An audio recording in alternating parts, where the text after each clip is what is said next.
Thank you. You may be seated. Continuing with our program, we will now have Dr. Bernard Jennings to introduce the president of this university. Thank you. Good evening. Good evening. I I am Dr. Bernard Jennings. I'm the chairman of the Board of Trustees of this illustrious university. On behalf of the members of the Board of Trustees, I welcome all of you here this evening. Thank you for being here and being a part of this very, very important event.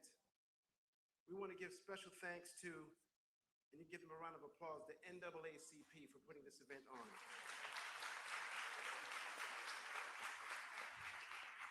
A special thanks to the lovely young ladies of Alpha Kappa Alpha Sorority Incorporated.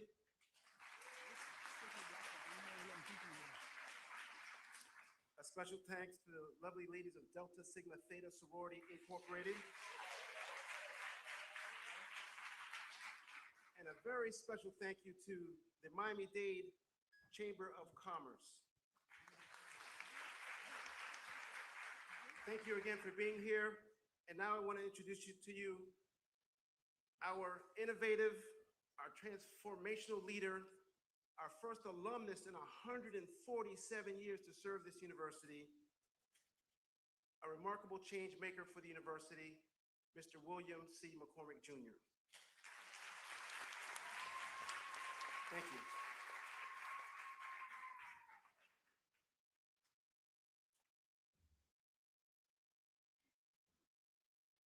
Good evening, and welcome to Florida Memorial University, your hometown HBCU, where legacy, leadership, and civic responsibility meet.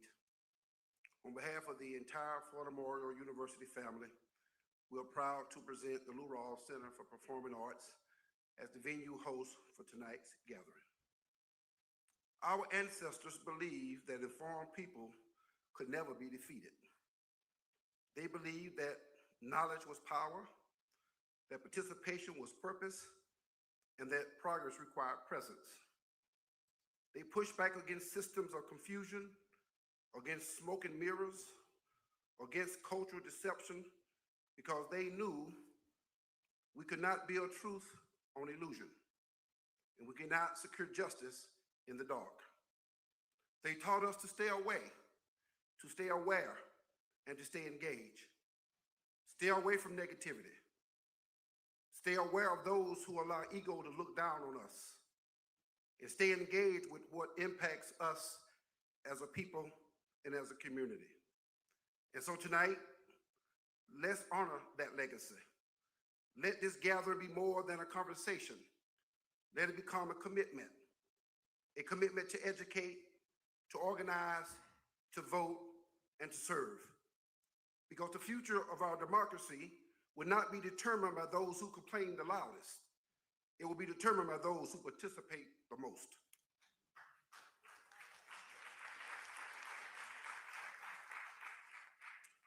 In this moment, in this climate, in this community, no candidate should ask for your vote without answering your questions.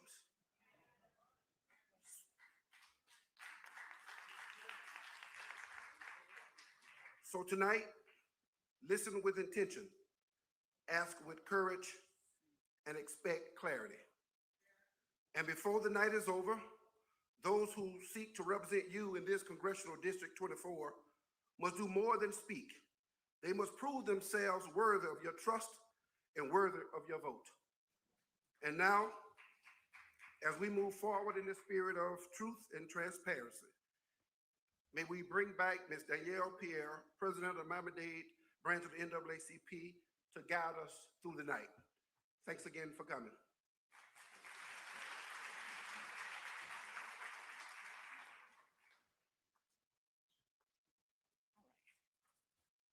We're going to continue with our program. Before we go any further, I want to thank again everyone for being here with us tonight.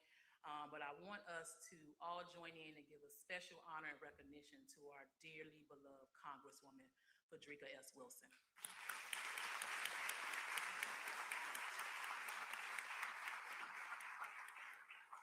We thank her for her legacy and leadership and service of District 24. Also want to thank tonight our incredible partners that made this event happen and allow us to be here today.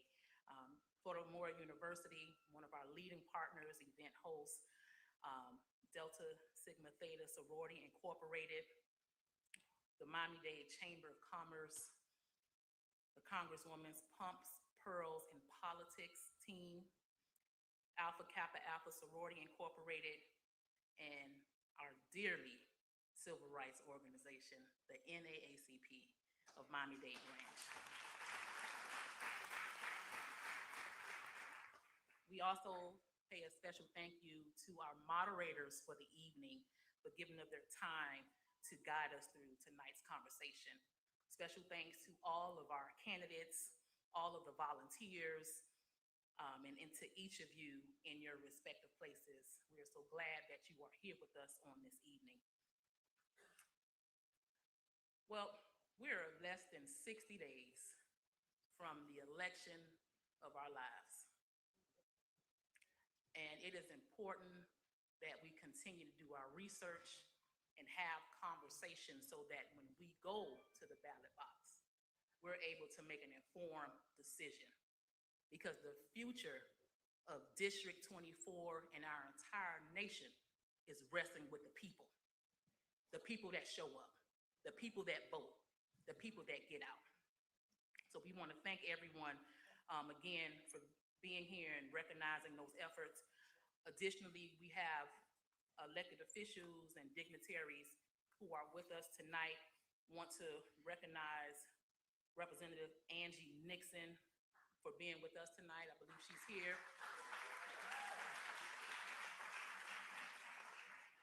Judge Maybelle Ruiz is here as well.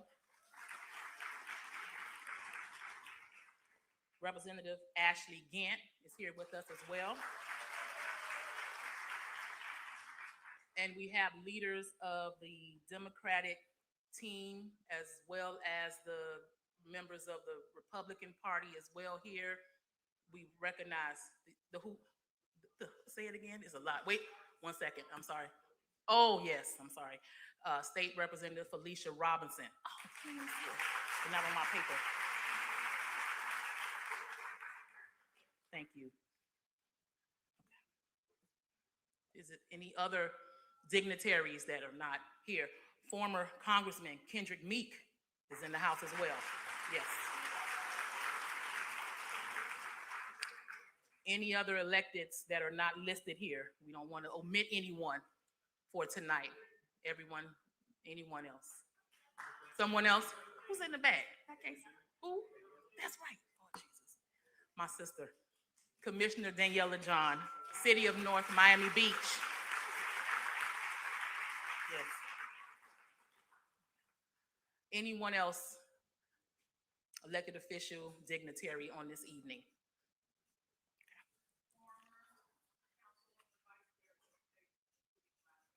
Excellent. Thank you. Thank you so much. Okay, got some. West Park. All right. Whoa. Okay, West Park. Okay. All right. Oh, okay. Who is it? From West Park. Excellent. Yes, yes. Excellent. All right. Okay. One last call. Oh, okay. Who is it?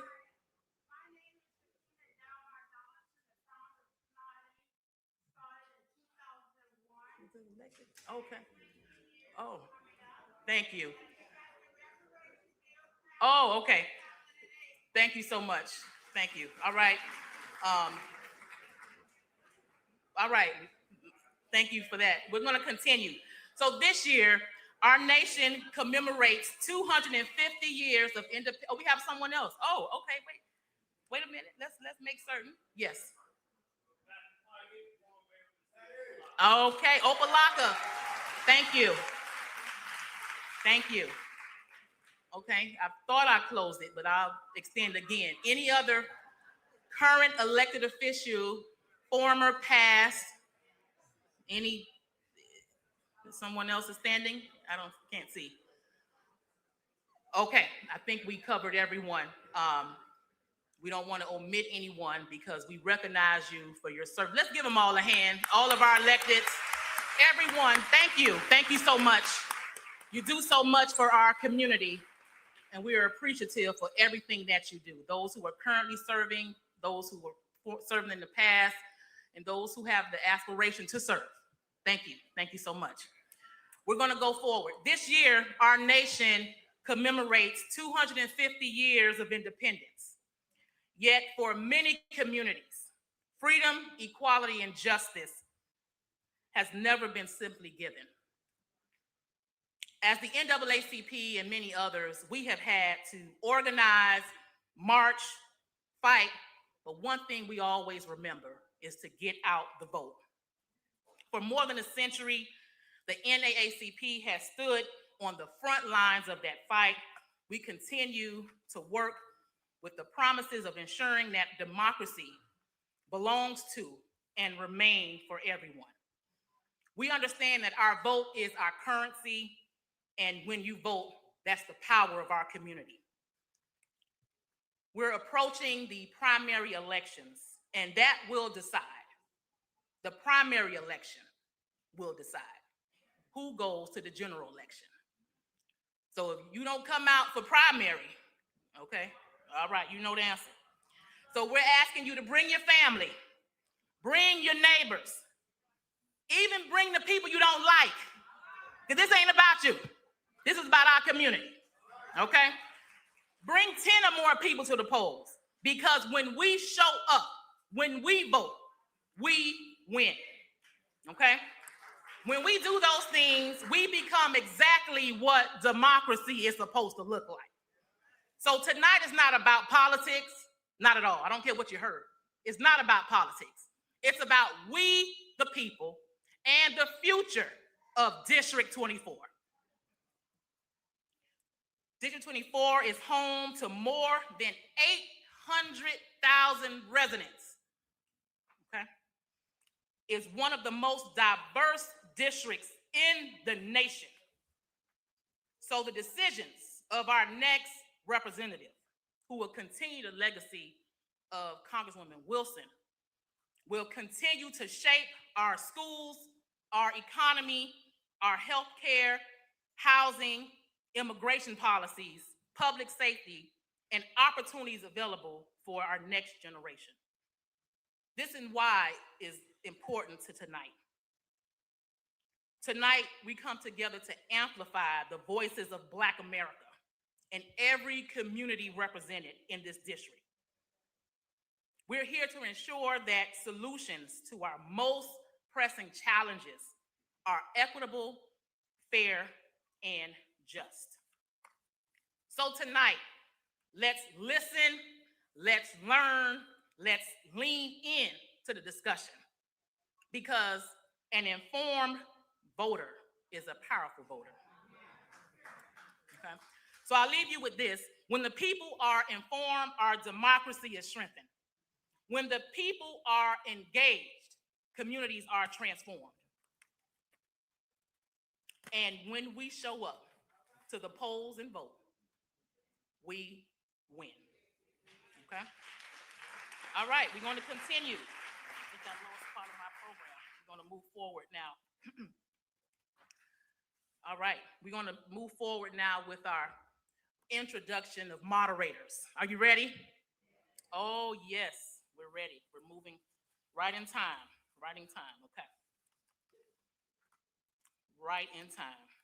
Tonight, our first moderator up, we're going to go in ABC order. Attorney Loreal Arscott.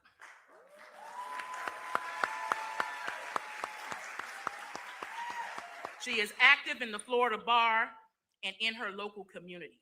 She is the past president of the Wilkie D. Ferguson Bar Association and the Gwen S. Cherry Black Women's Lawyers Association.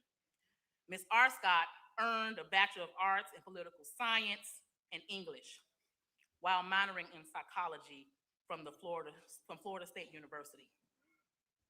She then earned her Juris Doctorate from the University of Florida's College of Law. Okay. Ms. Arscott previously served as Assistant City Attorney for the City of Miami Gardens and later became the inaugural Director of the Office of Civic Engagement. Prior to serving at the City of Miami Gardens, Ms. Arscott practiced litigation in the corporate law department of a major insurance company. Ms. Arscott is active in her community, and we're so grateful for her service here on tonight. Thank you. Our next moderator, former State Senator Dwight Bullard.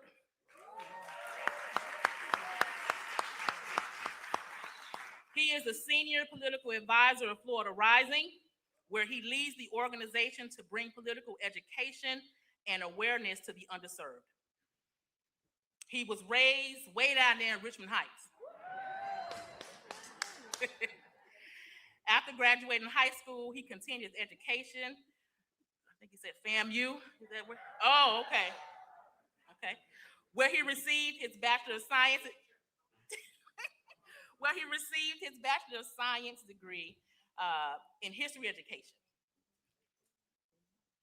Former Senator Bullard served as a teacher at Coral Reef Senior High School, and in 2008, he was sworn into office as representative of District 118.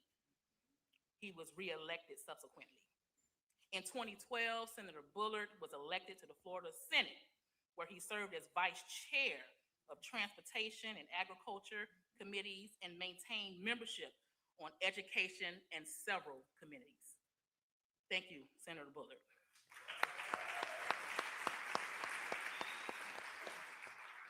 Our next moderator, Attorney Trelvis Randolph. Okay, come on. Attorney Randolph is partner in the Miami office of Quinteros, Prieto, Wood, and Boyer. Mr. Randolph began his legal career as an assistant public defender, representing clients charged with misdemeanor crimes and felony offenses in the Miami-Dade County Public Defender's Office. He is a United States Army veteran and the current general counsel of the Miami-Dade branch of the NAACP. He is a 3-term past president of Wilkie D. Ferguson Jr. Bar Association, which is the Black Lawyers Association of Miami-Dade County. He is also the chair of SAVE Foundation, which is the premier LGBTQ civil rights organization in Miami-Dade County, and an executive board member of the ACLU of Florida. Let's give him a round of applause.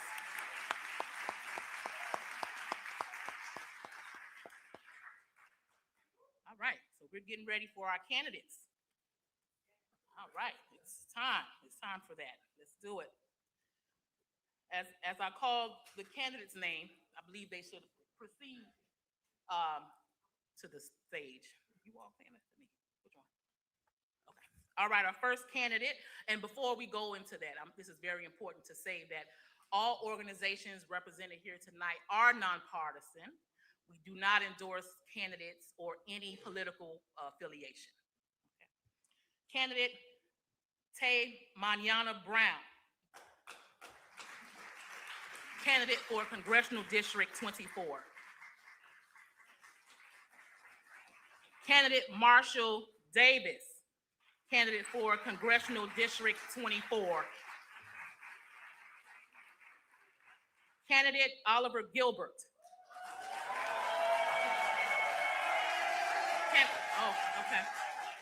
Candidate for Congressional District 24.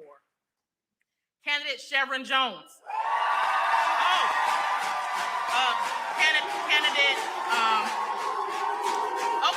Candidate Congressional District 24. All right. Candidate Kendrick Meek.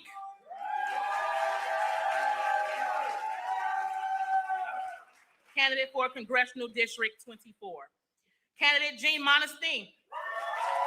Candidate for Congressional District 24. And candidate Roderick Vereen, candidate for Congressional District 24. Community, I present to you the candidates that are here for Congressional District 24. Let's give them all a round of applause.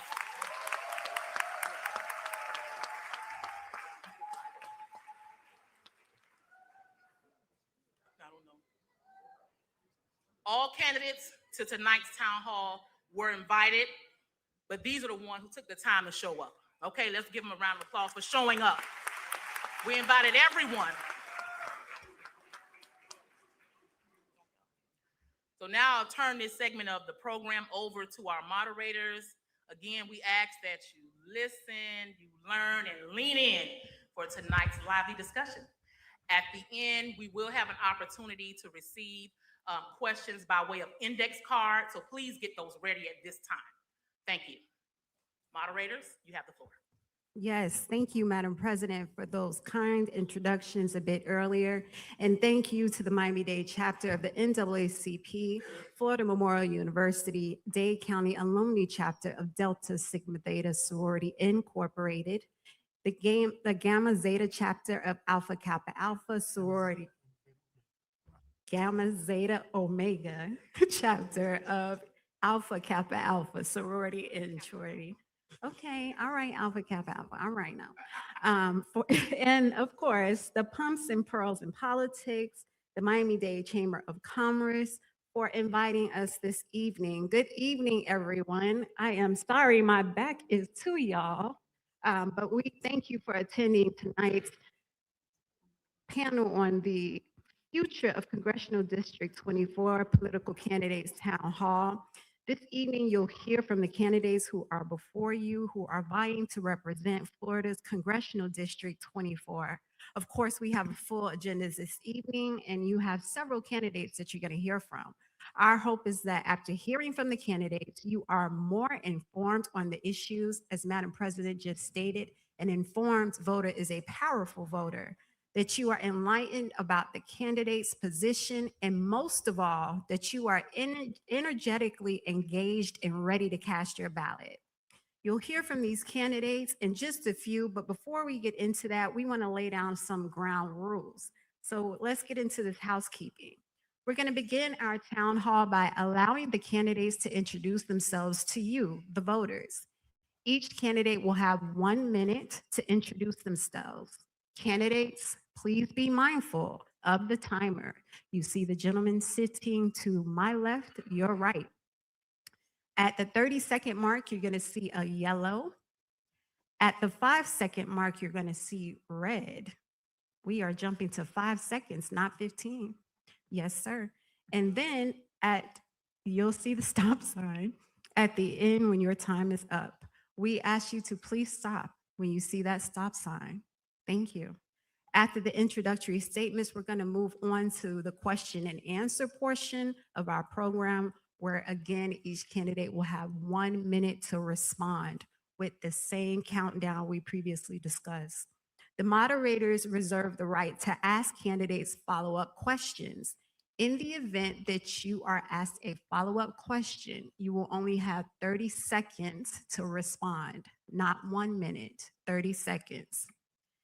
If you are asked a follow-up question and you have your 30 seconds to respond, at the 15-second mark, you will see that yellow sign.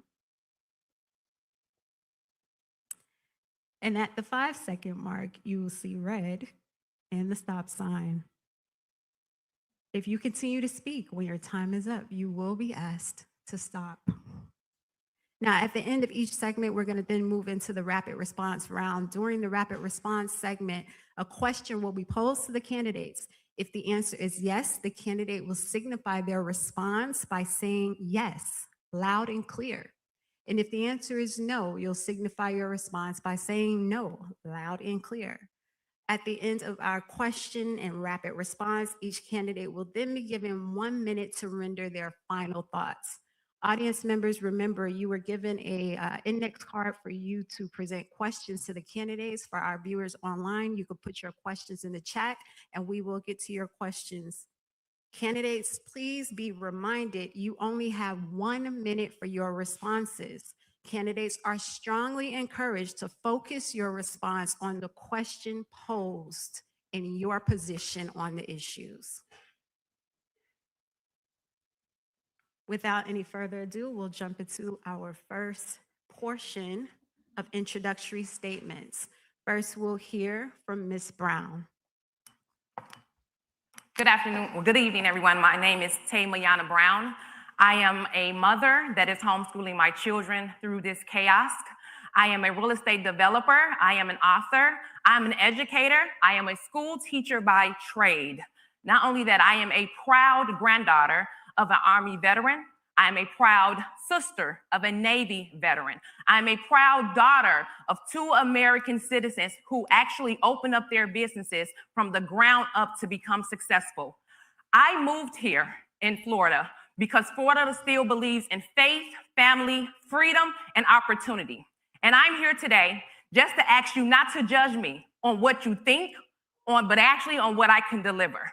Again, my name is Mayana Brown, and I am here to serve this district. Thank you.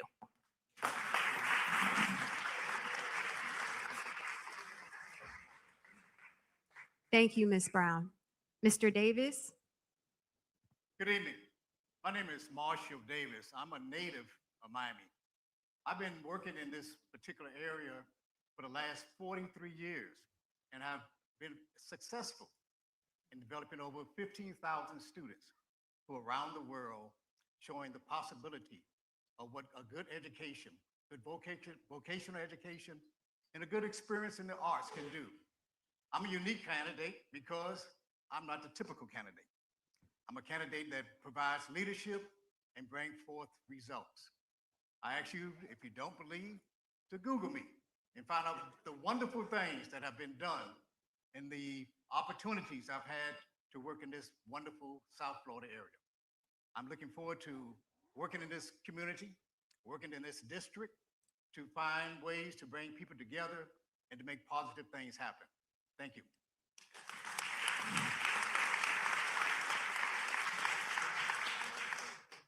Thank you, Mr. Davis. Commissioner Gilbert? Good evening. I'm Oliver Gilbert. I'm a county commissioner, but before I was a county commissioner, I was just a kid who went to Parkview, Parkway, and then Norland. A young man who went to FAMU for undergrad, came back and got his law degree from the University of Miami, catching the bus and the Metro Rail all the way there every night. Every night when I would come back to the MLK station, my dad would pick me up and he'd say, "What did you learn today?"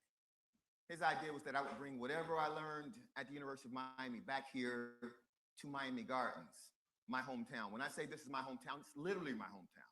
The first house that I lived in was 5 minutes from here. I live in a house that's 10 minutes from here right now. I was the mayor of Miami Gardens, a county commissioner, the chairman of the board. I've been serving this community since 2008, and I look forward to serving you as your congressperson. Thank you all very much.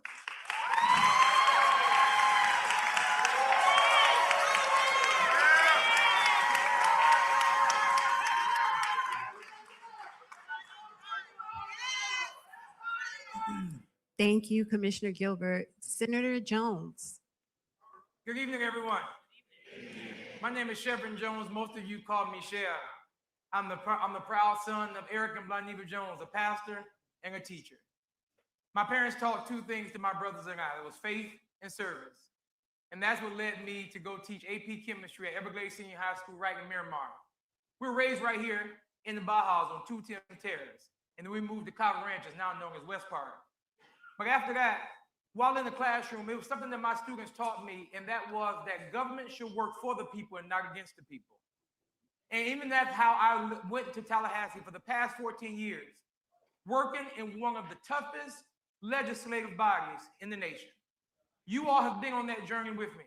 You all have fought the tough battles with me. And I hope that you all will send me to Washington, D.C.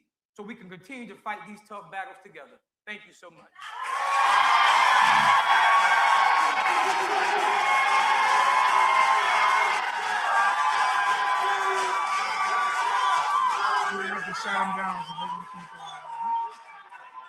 Thank you. Thank you, Senator Jones. Mr. Meek? Okay. Good evening, everyone. Good evening. My name is Kendrick Meek. I'm going to be your member of Congress. Some of you may know me by my name. You may know my grandmother, Congresswoman Carrie Meek, who served this community for many, many years honorably. You might know my dad, too, Congressman Kendrick Meek, who continued that legacy in Congress on our behalf. But let me tell you a little bit about me. I am a young candidate. I know that, but we need a new generation of leadership in Washington for this community if we want to turn it around. Because the people that built this community can't afford to live here anymore. And I'm sick and tired of seeing the same leaders get elected and doing the same things and not moving our community forward. That's why I hope I can earn your support on August 18th. God bless y'all, and thank you.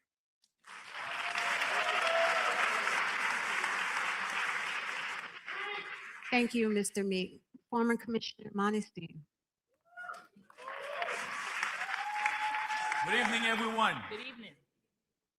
My name is Jean Monestein. I'm Haitian American. I immigrated to this country about 45 years ago. After I arrived here as a 17-year-old, this community welcomed me. As I started working, mopping floors at restaurants, washing dishes, mowing lawns, before I started driving a cab to pay my college education. Along the way, I learned that to be successful in this country, you have to pay back what your community gave you. That's what I learned. So I'm running for Congress to continue to serve you as I did on the county commission for 12 years, so that every child in this community, every worker, every family may have the same opportunity I had.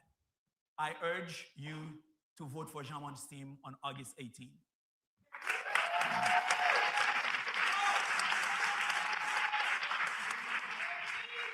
Thank you, Commissioner Monestein.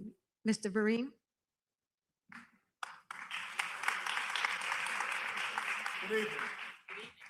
My name is Roderick Vereen. Everybody calls me Rod Vereen, out of Carroll City. I've been a practicing lawyer, criminal defense lawyer for the past 36 years. I'm a former prosecutor, a former assistant federal public defender, and I am the most qualified federal candidate for the office of Congress. Congress is the lawmaking body of the government. They write the laws that we have to follow. True? I'm a member of the Northern District of Florida Federal Bar, the Middle District of Florida Federal Bar, the Southern District of Florida Federal Bar, the Western District of Michigan, the United States Supreme Court, and the 11th Circuit Court of Appeals. Congress demands that you know the law when you get there. This position demands that you know federal law when you get there. This is not a novice position. I am asking that take the time to find out who I am if you don't know me already. I've been standing on all 10s for the people in the 24th, and I will continue to do that. I would ask that when you get to the polls on August 18th, you select and punch 36 for Rod Vereen. Thank you, Mr. Vereen.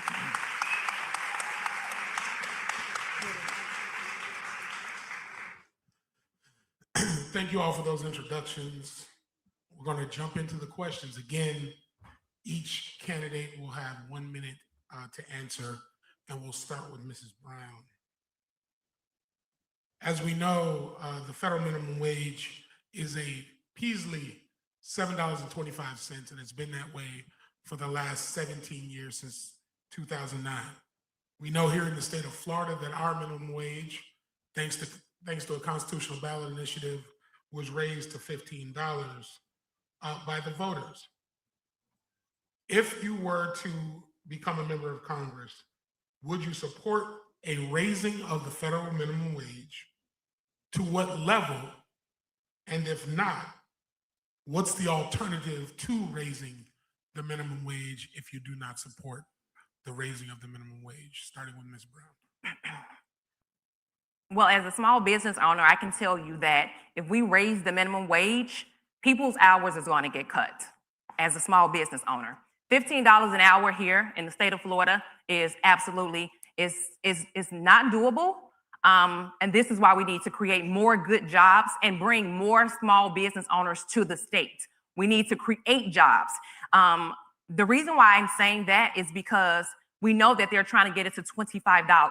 $25 is going to bankrupt America's small business owners. I can say that because what's going to happen to where's the funding going to come for the small business owners to actually pay that amount of money? It's not going to work. So what's going to happen is it's going to be good for a small business owner on some level because we're going to be in another bracket when it comes down to taxes, because all of you full-time employers, we're going to have to cut your hours. So you're going to have to be part-time in order for us to fulfill that. So at the end of the day, I'm here to give facts. I'm here to give truth. And I'm just here to tell you exactly what will happen. So we need to bring more jobs. Thank you, guys. All right. Mr. Davis. Thank you. I think we should look at a standard federal wage increase. I think we should look at the possibility of having federal government support those increases. If we're going to have the feds say that it should be, they need to give us the support to make it be. Thank you. Thank you. Commissioner Gilbert. Yes, I would support raising the federal minimum wage. I mean, I don't understand what the question is. Of course you do. Listen, you can do that in a bunch of different ways. You can have the federal government give tax breaks to the small businesses who it impacts. But what we know about affordability is this: it's not just that stuff is high; it's that the wages have been stagnant. So when you go and they charge you $1 more for bread and you're not making $1 more in your wages, that doesn't work. Yes, I would support raising the federal minimum wage because that's what Americans need right now. Thank you. Senator Jones. So yes, we should raise the minimum wage, but it's how we do it and how we raise the minimum wage. The one thing that Congress can do is that we can look at the cliff effect. And I'll have something that I think we can solve this, and that's a bipartisan way in doing what's called the Cliff Act. An individual who's making minimum wage should not have to negotiate whether or not she wants to get a pay raise or deal with losing her governmental benefits. That is what we're dealing with. So not should we only raise the minimum wage, what's the plan to raise the minimum wage? We need to make sure that Congress, in a bipartisan way, because this is not a partisan issue, we need to make sure that Congress understands that if we raise the minimum wage to ensure that individuals are not having to choose between having to take care of their children and their families or trying to make their way up and pull themselves up by their bootstrap to get into the middle class. So yes, I support raising the minimum wage. Yes. Mr. Meek. Of course, I support raising the minimum wage. I would raise it to $17 an hour. You'll notice that some of my opponents actually didn't answer the question by saying what they would raise the minimum wage to, which is a question you asked. So I just want to make it clear about that. That's number one. But number two, we also have to lower the cost of living for average people too. That means lowering the cost of housing, making sure that people can afford their first home. Those are my priorities, and I'm sure they're your priorities too. So I hope I can earn your vote. Thank you. Thank you. Commissioner Monestein. I do support raising the minimum wage, but I'll tell you how that's going to happen. When I was chairman of the county commission, I established the Council for Prosperity Initiative. And it started at the time with the living wage ordinance. And we increased the minimum wage, especially on government contract first, and private sector followed. Why? Because we had labor at the table. So a decision on the living wage requires that we have labor at the table, because the entities that lobbies for the people that work daily to take care of the family should be part of the decision-making process. Yes, I will support raising the minimum wage. Thank you. Mr. Vereen.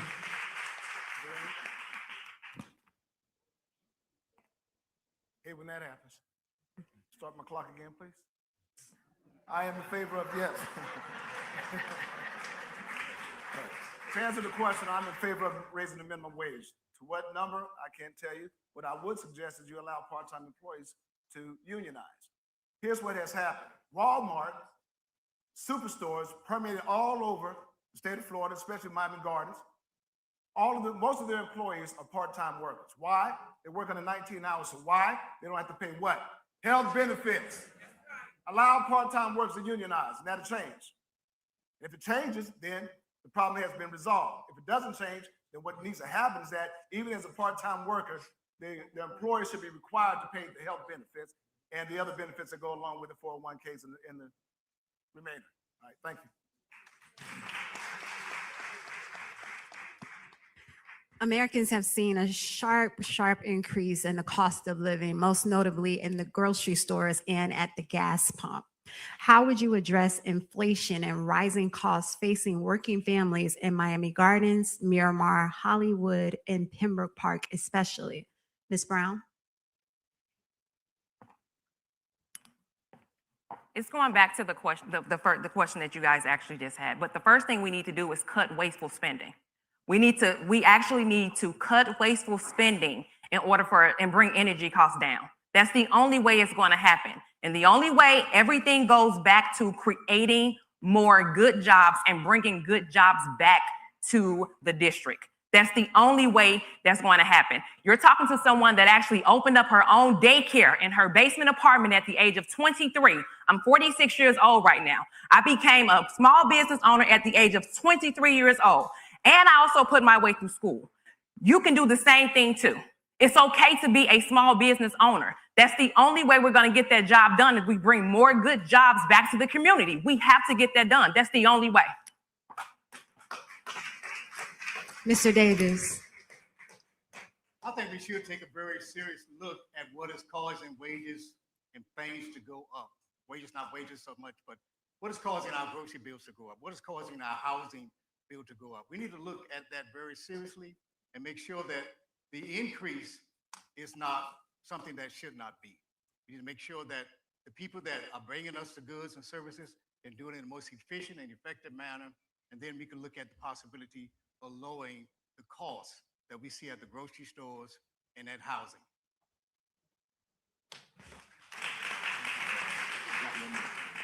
Commissioner Gilbert. Thank you. One of the things that we could do is actually have a Congress that stops the president from going to war all by himself. I'm at the gas tank and I'm pumping gas and it just keeps on going and going and going and going. I'm at the grocery store, the same bread went up, the same eggs went up, it's the same thing. But that's because we have a president who can take us to war whenever he wants and be surprised when the price of oil goes up. We have a president who can implement tariffs whenever he wants and pretends like we're not the people who are actually going to pay for that. A part of our problem is that we're not actually doing our job as a country right now. Hold the president accountable. There's a constitution. Let's actually live by it. Thank you.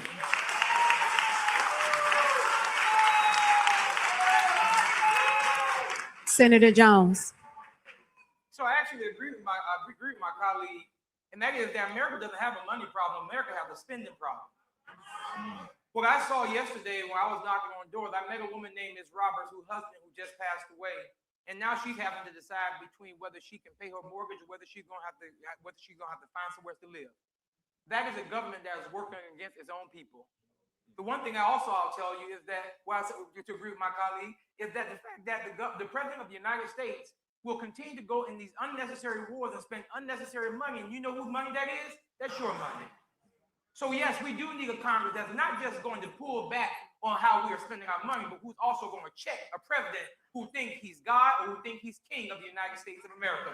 We must keep our foot on the prowl for a president who has lost control to make sure we can bring relief back to the people of the United States of America and to District 24.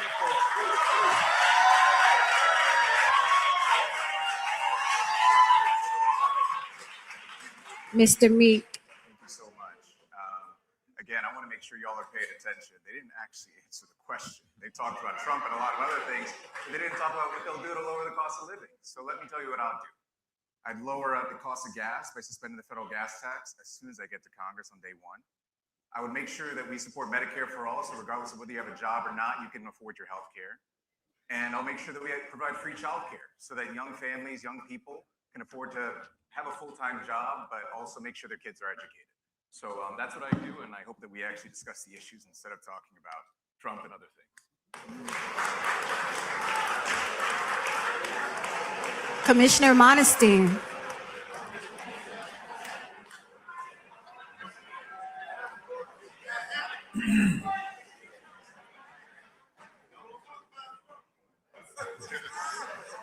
We're talking about lowering inflation. Why do we have inflation in the first place? Is the fact that income is not keeping pace with expenses. We're spending more than we're earning. The first thing I want to do is enact laws which allows the federal government to pay for people re-educating themselves, retraining themselves as a worker. Because until we become more competitive, we won't be able to earn more money. That's the first thing. Second, of course, we need to reduce government waste. We need to do that. One thing I encouraged the county to do when I was chairman of the board, we passed an ordinance entitled Bend the Box. If someone is qualified for a job, don't just kick them out of the door because you see something on their resume that you don't like. allow them to be interviewed for that position. If you do that, Thank you, thank Commissioner you so very Modesty. much, will reduce inflation. Thank you. Mr. Vereen, If I may hear the question again, I was behind the curtain. how would you address inflation and rising cost of living? All right. Well, if you talk to any economist, they will tell you that in order to lower inflation, you have to lower the demand for goods and services. And so this is what we have now. When you hear them talking about Trump and going to wars, that money's coming from a different pot. That does not cause inflation at all. So when you look at the amount of services that are being offered and the demand for those services and those goods, inflation goes up. You have to lower the demand for those services and goods to where they balance out.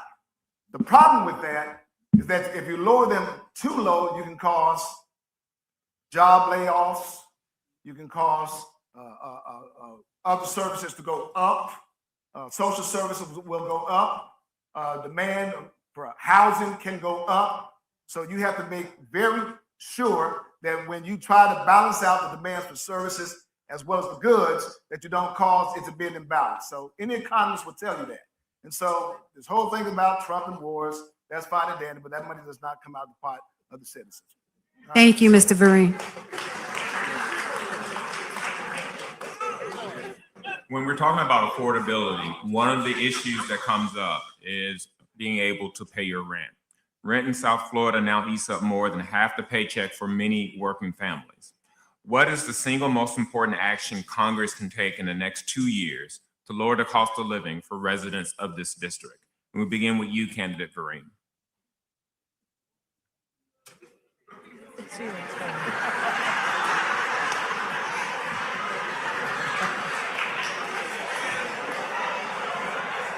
Let me say this.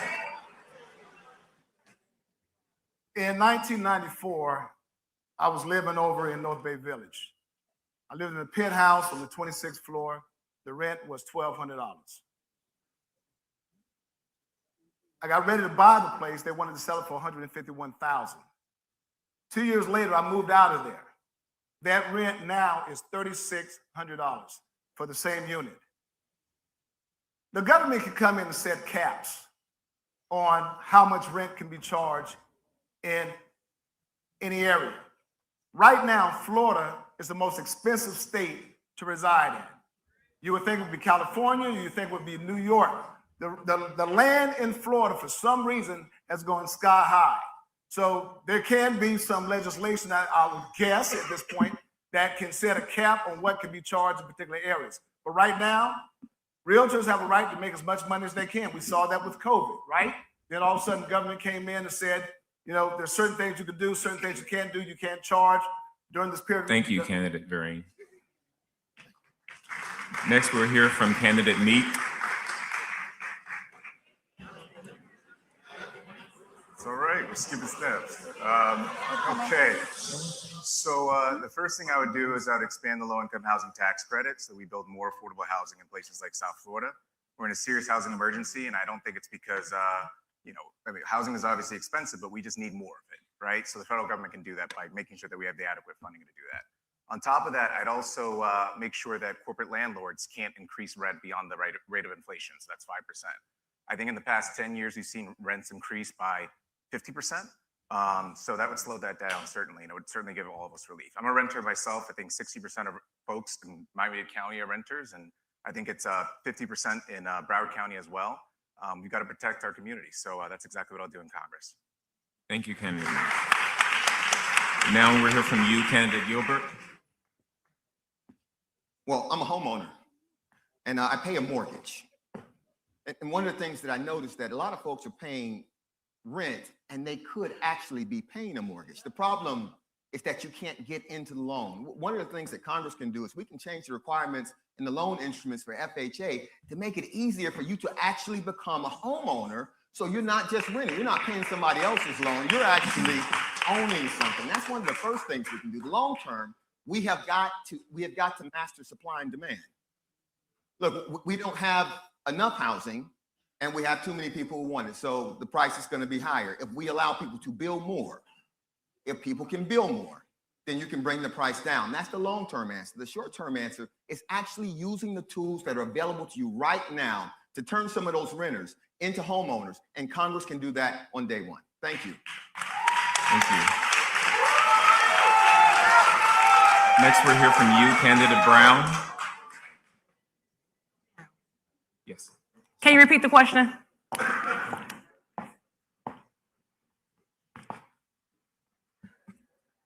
Rent in South Florida now eats up more than half the paycheck of many working families. What is the single most important action Congress can take in the next 2 years to lower the cost of living for residents of this district? The first thing, I'm a homeowner and I'm a renter. I can say this, that we need to build more affordable homes. And I'm not talking about affordable, the affordable I'm talking about is going according to your paycheck. I'm a real estate developer. I build only new construction homes. I have a program that I implement myself called BYOH, Build Your Own Home. If you're not prepared to purchase your home at this time, you're going to build your home. We're going to get you on a plan that's going to bring you into home ownership, because everybody out here wants to see their name on a deed. I don't care what you say. We was taught that from our ancestors, from our grandmothers, from our great-grandmothers, that we supposed to have a piece of land. Land is not cheap. So the only thing that we can do is cut the red tape, talk to these different governments so we can change the permitting value, so we can change the zoning, so we can bring more homes back in this district, so every one of you, from your children and your grandchildren and your children's children, can become homeowners. That's the only way we're going to be able to do it. Get to your local government and start working. Thank you. Next, we'll hear from you, Candidate Monestein. Actually, this is my area of expertise. To reduce rent, we have to do three things. First of all, as congressman, I'll make sure that Congress enact a law that mirror what I approve as a county commissioner, the Tenant Bill of Rights. Anybody remembers that? The Tenant Bills of Rights. I sponsored that on the county commission. So Congress needs to mirror that. Second thing is that people are paying more for rent right now than they may be paying for a mortgage. I'll make sure that the government, the federal government, takes first-time home buyer out of the market from commercial mortgage companies and also from bank. I'll ask Congress to enact laws that cap first-time home buyer mortgage rate at 3% or less. If you do that, more people that are paying for rent right now will be able to purchase home, and that makes home available for additional renters. That solves the problem. Thank you, Candidate Monestein. Next, we'll hear from Candidate Davis. I think the dignity of owning a home is something that needs to be afforded to everyone. I think Congress needs to act on this. Not one person, not one congressman can do that. We're going to have to cross the line to make sure that we get this done for our community. We need to stop what is going on currently, where the land that was given by the government, many times local, to build affordable housing was built for houses that are not affordable. We need to make sure that we're checking that out, and that we're holding these people accountable who did not build as they should have built and build something that that's creating a problem for us here now. So housing should be affordable. We need to make sure that the federal government is doing their part with the loans for first home buyers, and we should have the dignity of owning a home. Thank you. Thank you. And now we'll hear from you, Candidate Jones. Let's address the elephant in the room. First of all, we need to stop corporations for buying up our communities and calling affordable housing.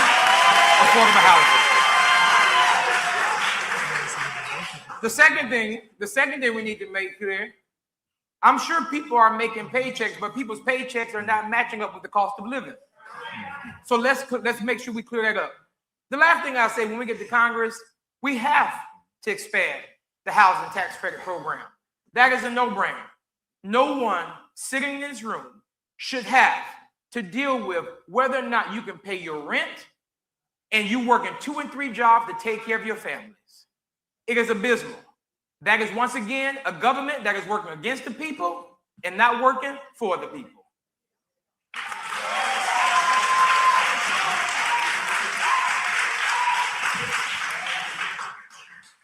As we mentioned at the beginning, we were going into a quick round of rapid fire questions.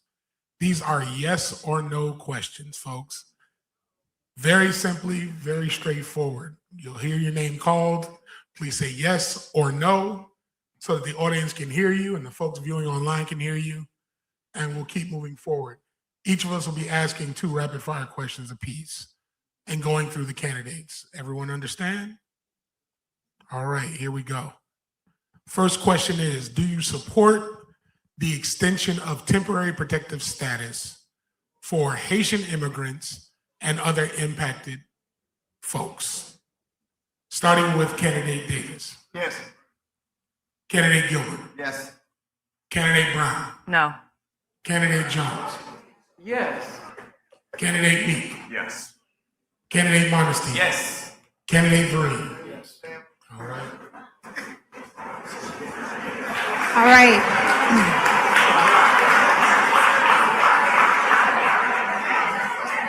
Next.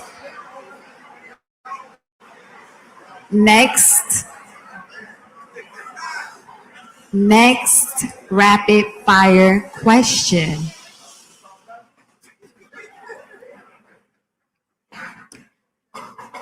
Candidates, are you ready? Yes. Do you support full cancellation of all outstanding federal student loan debt? Candidate Jones. Yes. Candidate Meek. Yes. Candidate Modesty. Yes. Candidate Vereen. Candidate Gilbert. Yes. Candidate Davis. Yes. Candidate Brown. No.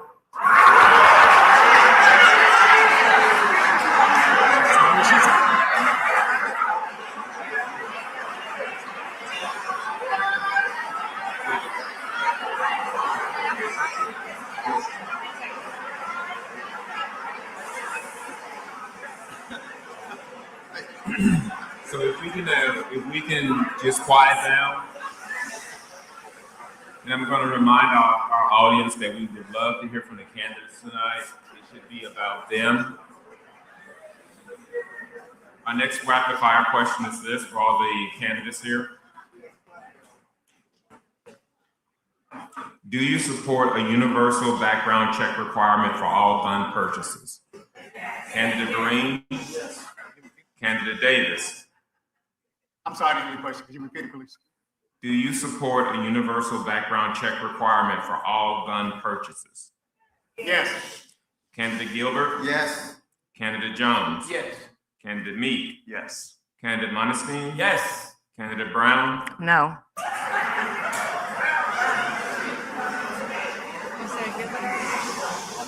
So we're going to take a quick break and allow the candidates a moment to get some water and regroup. And we will come back in just a moment, in 2 minutes.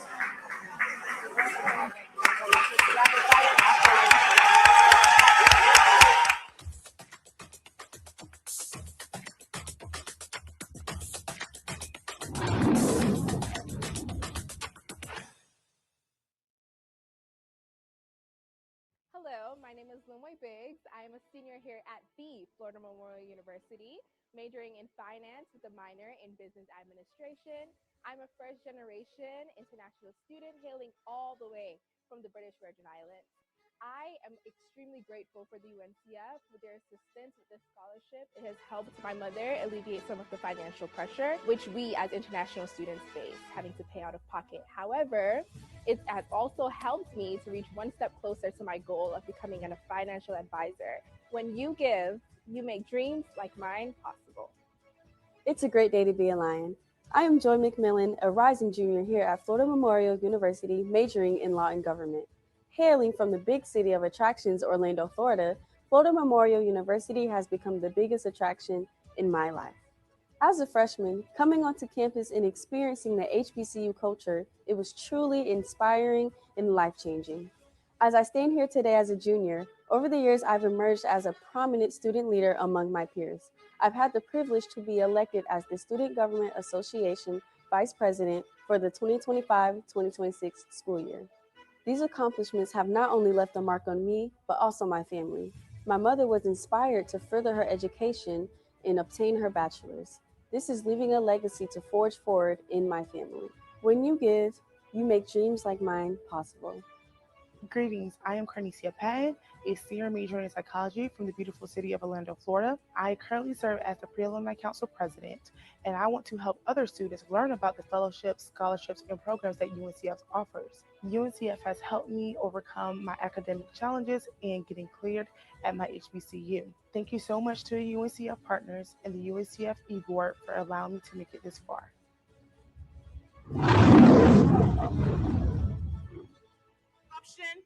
Or celebration.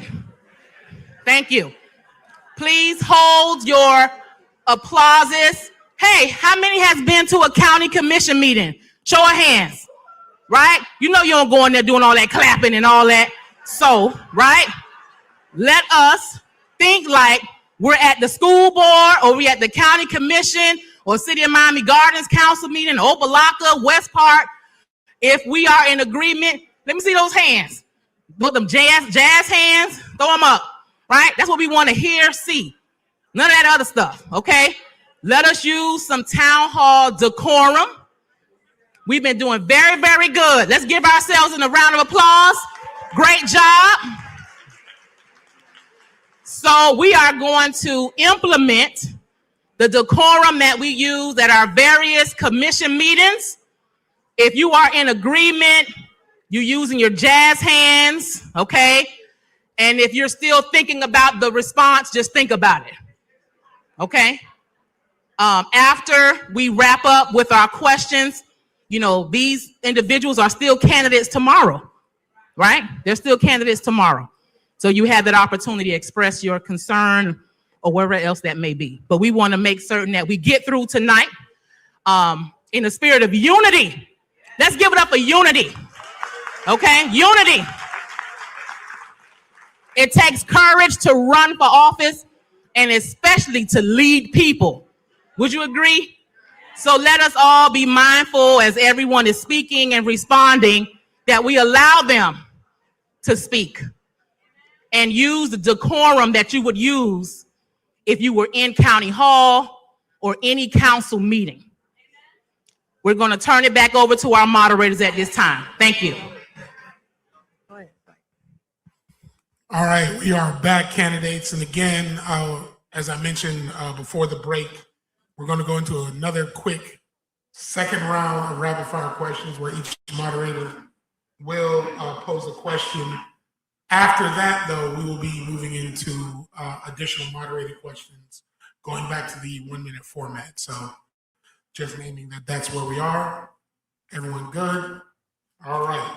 So next rapid fire question. Do you support the federal legalization of marijuana? Do you support the federal legalization of marijuana? Starting with candidate Vereen. Yes. All right. Candidate Modesty. Yes. Candidate Meek. Yes. Candidate Jones. Yes. Candidate Gilbert. Yes. Candidate Davis. Yes. Candidate Brown. No. All right. Thank you. Drugs. Thank you, candidates. Should abortion access be protected by federal law without exceptions? Commissioner Gilbert. Yes. Senator Jones. Yes. Mr. Meek. Yes. Commissioner Modesty. Yes. Mr. Vereen. Ms. Brown. No. Mr. Davis. Yes.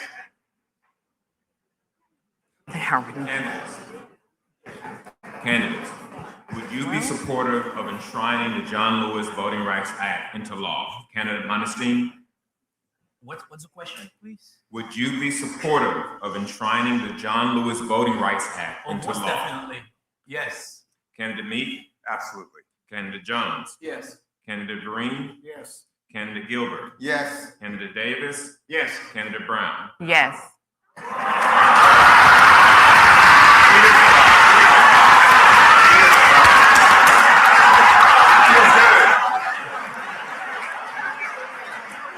All right, folks. We have limited time. We're going to jump right back into it. I'm going to throw it to my moderator, So we're going Attorney to, Arscott. thank you, Senator Bullard. I'm sorry. I'm over here. Okay, I got jazz hands. All right. So we're going to get into education now. So as y'all know, Florida has an interesting stance on education, banning several books. Florida's enacted a series of laws restricting curricula on race, gender, and history.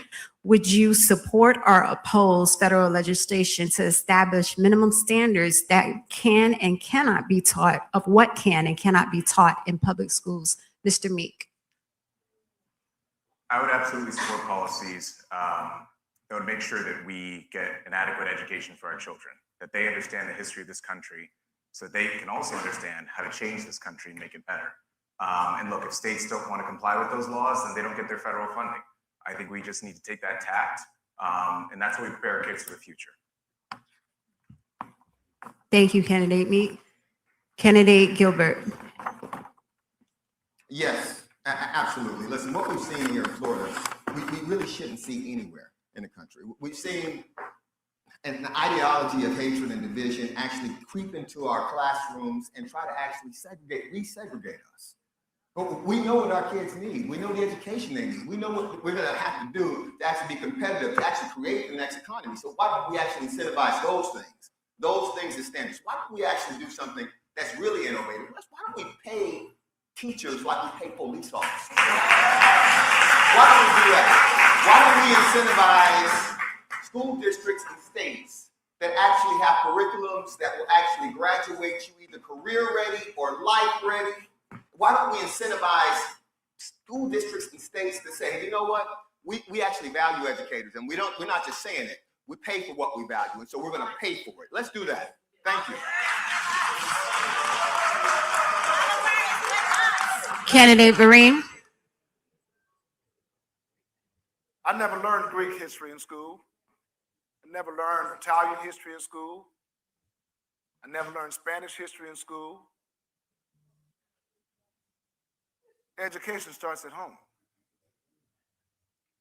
There's nothing wrong with teaching your children about their culture, about their history. There's nothing wrong with allowing it to be taught in school.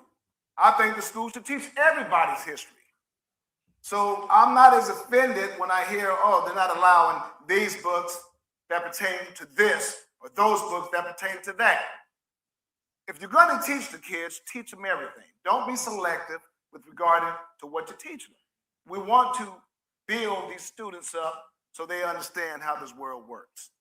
If we keep segregating them away from education and things that they need to learn, they grow up stupid. Kids are computers. Let's put as much RAM in them as we can. We want them to know about the world. We want them to know about each other. How else are we going to have unity? Thank you, Mr. Vereen. But don't leave. Don't leave. We have a follow-up. Thank you. So just to clarify, Mr. Vereen, would you support legislation that would issue a minimum standard of what is going to be taught in schools? Yes. Thank you. Candidate Monestein. I don't think education should be censored at whatever level, except for grade school, elementary school, because I believe that the standard for a strong democracy is first a good education, civil rights, and human rights. So I would support access to education from the 3rd grade all the way to 4-year college, funded by the federal government, because every child being raised in this country deserves a good education if they want to follow that track. Otherwise, we need to make sure they are properly trained for the workforce if that's the course that they want to follow. Thank you so much. Candidate Brown. I support limited government when it comes down to education. As an educator myself that's homeschooling her children, there are certain things that need to be done in the school system that the funding should be taken care of with the federal government. And that should be basic reading, math, social studies, all those good things. I'm saying that because back from where I'm from, which is the Chicago, we learned, that's how I know Congresswoman Frederica Wilson, okay, through history. But I was also taught by that too by my grandmother and my mom. So with that being said, I believe that limited government The government should be limited in what your children, what you want your children to learn. It should be limited. You should have control. Parents should have control of what their children are learning. And if it's something inside the school systems that need to be done, they should notify the parents, and parents should have the opportunity to opt out. Thank you. Thank you, Ms. Brown. Please come back to the stage. Thank you. So you are opposed to... So I am not supporting it. I'm sorry, can you let me finish the question? Oh, I'm sorry. Thank you. So you are opposed to minimum federal standards, is that correct? Yes, ma'am. Thank you. Candidate Davis? Thanks for the question. There's too much limitation placed on allowing the teacher to teach. I think the teacher should have the right to teach whatever needs to be taught. But I do believe in parents' right. So that's a library card. If you don't want your child to read certain books, your library card don't allow you to take out those books. Real simple. I think testing should not be at the end of a course, but at the beginning. We should find out what skills our child don't have and what skills they need to develop. And the curriculum should be designed to make sure those children acquire those skills. So we can have standards, but those standards must be so that the system is making sure the child can meet those standards and can perform. And when they leave school after 12th grade, they can get a job. Thank you. Candidate Jones. So I'm gonna start off so I don't get the follow-up. Yes, I support it, all right? But I'm also the only person that's sitting on this stage that has been locked in the classroom with 30 kids. I'm the only person that's on this stage that can say that our teachers are not pawns and that our teachers are underpaid, and no teacher should not be censored on what they teach and how they teach our children. Why? Our teachers are not just qualified and taught and how they should teach our children, but our teachers go through rigorous training and what it looks like when they bring a curriculum before our students. The fact that we are having a question of whether or not we should teach African American history is visible in this country. And the last thing I'll make it clear is this. Know where all of this started. It started right here in the state of Florida.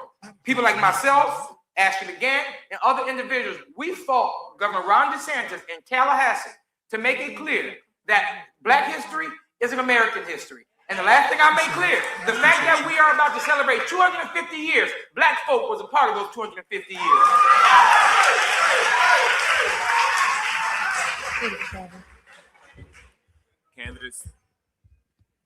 Candidates, your next question.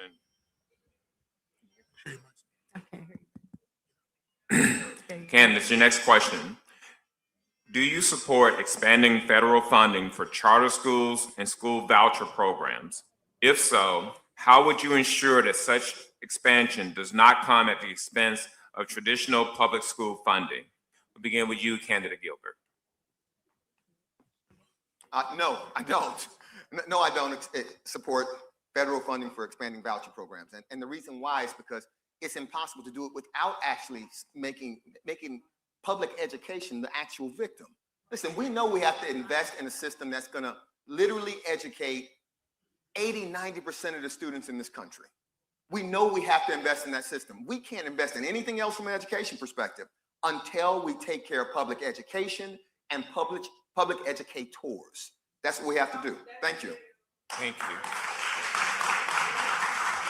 Now we'll hear from you, candidate Vereen. I join. I do. I agree with that. I don't think federal dollars should be coming down here and going to charter schools. That's parents, when they make that decision to put their children in charter schools, what they're saying is that I don't need the federal dollars. And so those federal dollars need to be well spent on these public schools. All right, because these public schools, especially the ones I've been going to lately, and I don't know who's been seeing me on the internet, but if they have, then you know that I just spent $17,000 out of my own pockets to buy sports machines for Carroll City, New Orleans Central, Northwestern, and Booker T because they didn't have certain machines. So if the federal dollars were getting down here and there was some transparency, we could find out exactly where the money's going. These public schools would be in a lot better position than they are now. So when a parent chooses to put this child in a charter school, I can understand why, because they think that there's different money over there. But federal dollars go to the public schools, and that's where it should remain. Thank you. Next, we'll hear from candidate Modestine. I don't think and I don't believe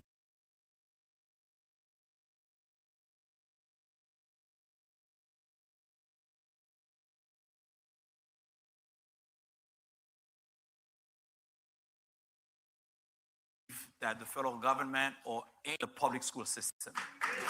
Thank you. And next, we'll hear from you, candidate Davis. So I believe in public schools. I went to public schools, and I think they should be funded appropriately. I think there should be set goals for the funding, how that money is going to be spent to make sure that that child is being educated. A lot of people are leaving the school educational system, not because of the teachers or the principals, but because of the strain that government have on schools that direct them in a way that they cannot really do the job preparing school students for life. Next, we'll hear from you, candidate Jones. I join the chorus in saying, yes, federal dollars should fund our public school system. But I also will say this, that within the federal government, when those federal dollars hit our state, we should make sure that they're actually going into our public schools. The federal government should make sure that when those dollars that should go into public education system, if they're not reaching those school districts, the federal government should bypass those states who don't want to give those dollars to public schools and send them directly to the school districts to make sure that they fund our public education system. Next, we'll hear from you, candidate Brown. I'm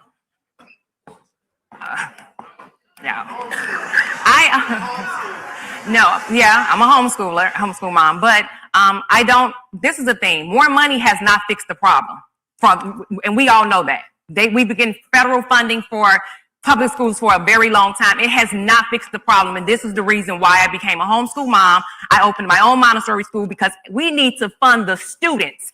Every child is different. Every child has a different way of learning. This is the reason why we need to fund the students and not the actual school system. This is why we need those vouchers for our children. Stop thinking about the bureaucracy and the status quo. We're talking about our children, our kids. That is what we need. So that's it. Thank you. We'll hear from you now, candidate Meek. Thank you. And no, I would not use federal dollars to fund charter schools and voucher programs. I would use it instead to make sure that we pay our teachers, that we keep our public schools open, and that we prepare our kids for the economy of the future. Thank you.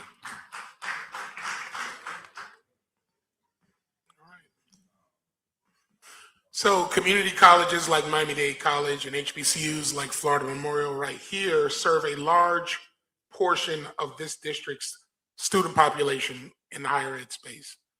What federal investments would you prioritize to make sure that our higher educational institutions are strengthened? And we'll start with Mr. Davis.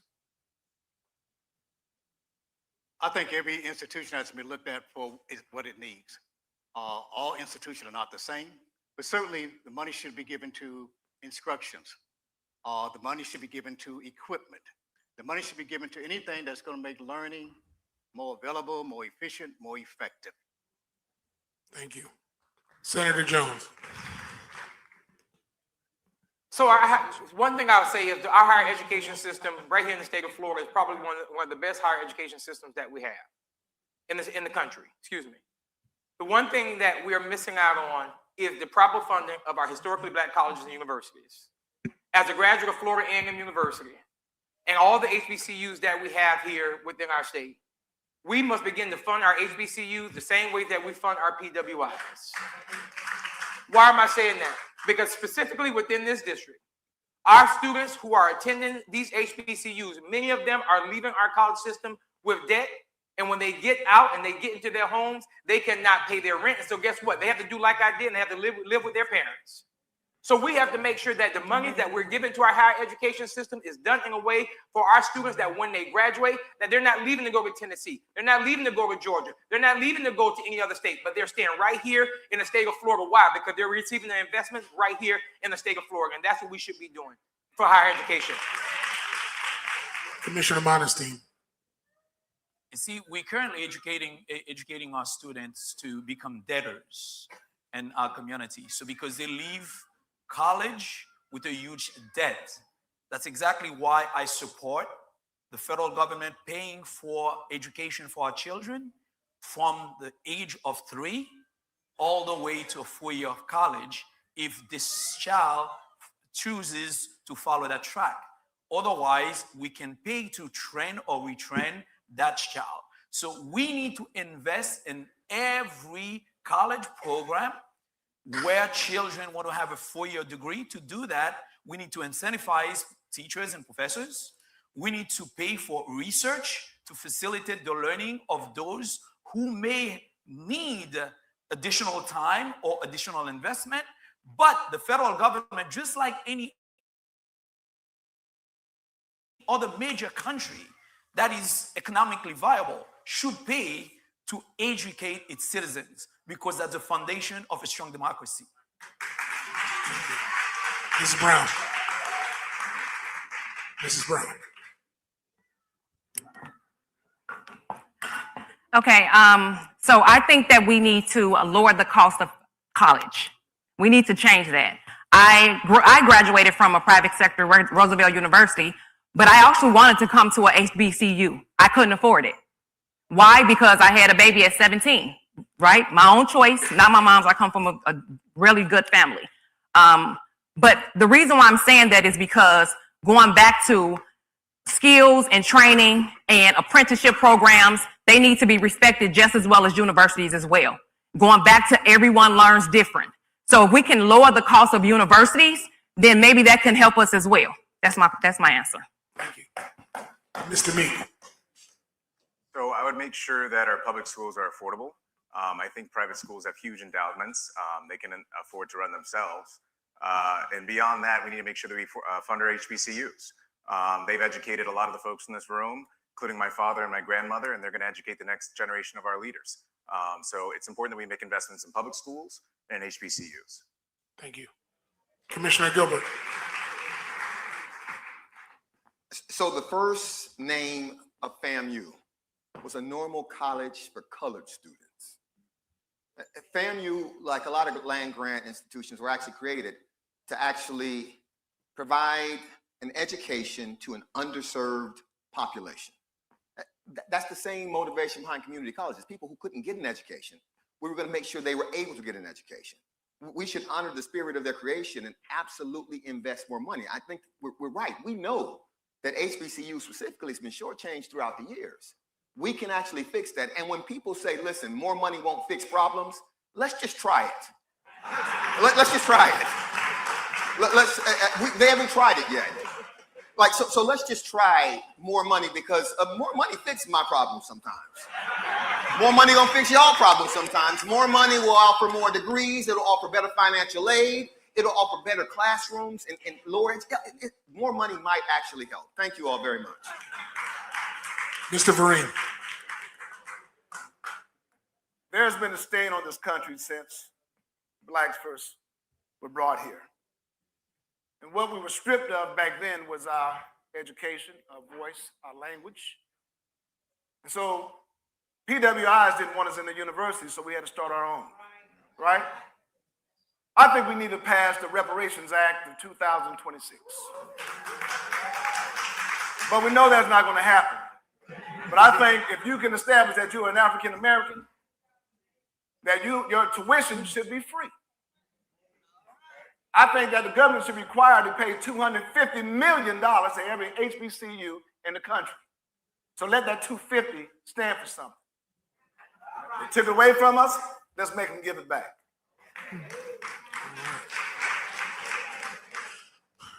We appreciate that, and we're going to move into another set of rapid fire questions from the moderators.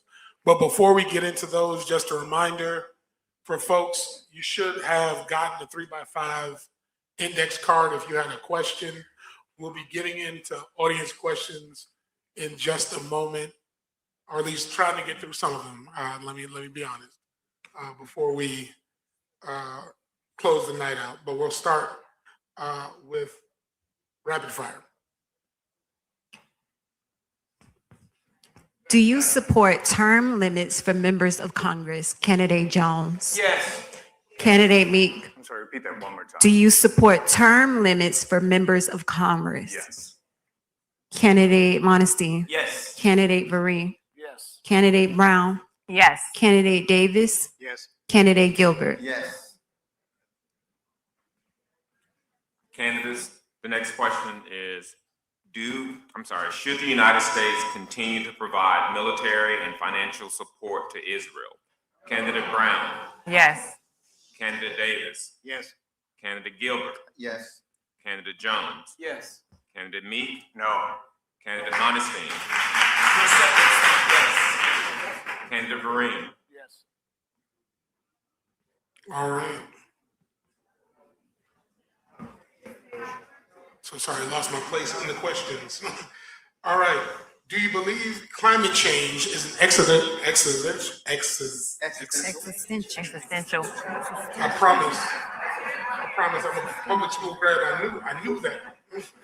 Existential threat requiring urgent federal action. So again, do you believe that climate change is an existential threat requiring urgent federal action, starting with Ms. No. Brown?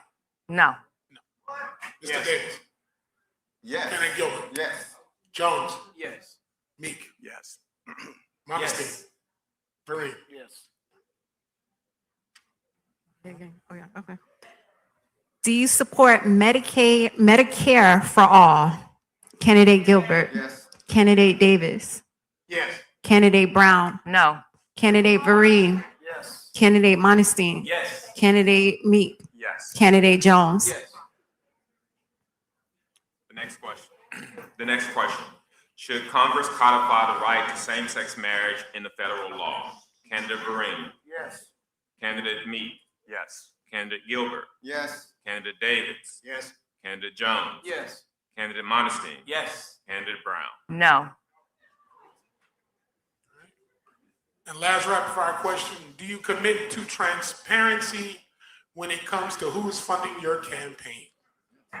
Will you show us who is giving you your dollars, starting with candidate Vereen? Yes. Candidate Montestein? Yes. Candidate Meek? Yes. Candidate Jones? Yes. Candidate Gilbert? Yes. Candidate Davis? Yes. Candidate Brown? Yes. All right, we are.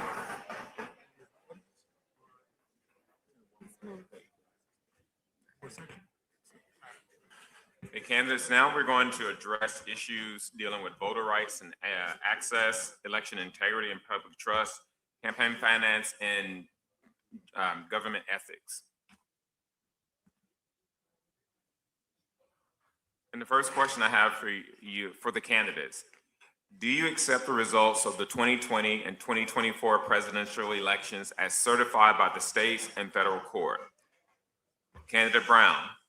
Repeat that for me, please. Sure. Do you accept the results of the 2020 and 2024 presidential elections as certified by the states and federal court? Yes. Candidate Brown? Yes. Candidate Gilbert? Yes. Candidate Meek? Yes. Candidate Davis? Yes. Candidate Jones? Yes. Candidate Montestein? Yes. Candidate Vereen? Yes. All right. No, that's fine. All right, so we are going to ask this question here. All right, so Florida has, in recent years, actually very recently, passed restrictive voter ID requirements, reduced early voting days, and conducted voter roll purges. The federal government, of course, has the SAVE Act sitting in Congress now that would, again, further restrict those ID requirements. What, if anything, would you do at the federal level in response to clear acts of voter suppression? Starting with candidate Jones. First of all, it's a shame that we're even having this conversation about the most sacred right of this country, and that's voting. And the first thing that I would do is join any caucus. I would join anyone in supporting the John Lewis Act. Period. Point blank. End of story. So that's the first thing that I would do. Period. That's it.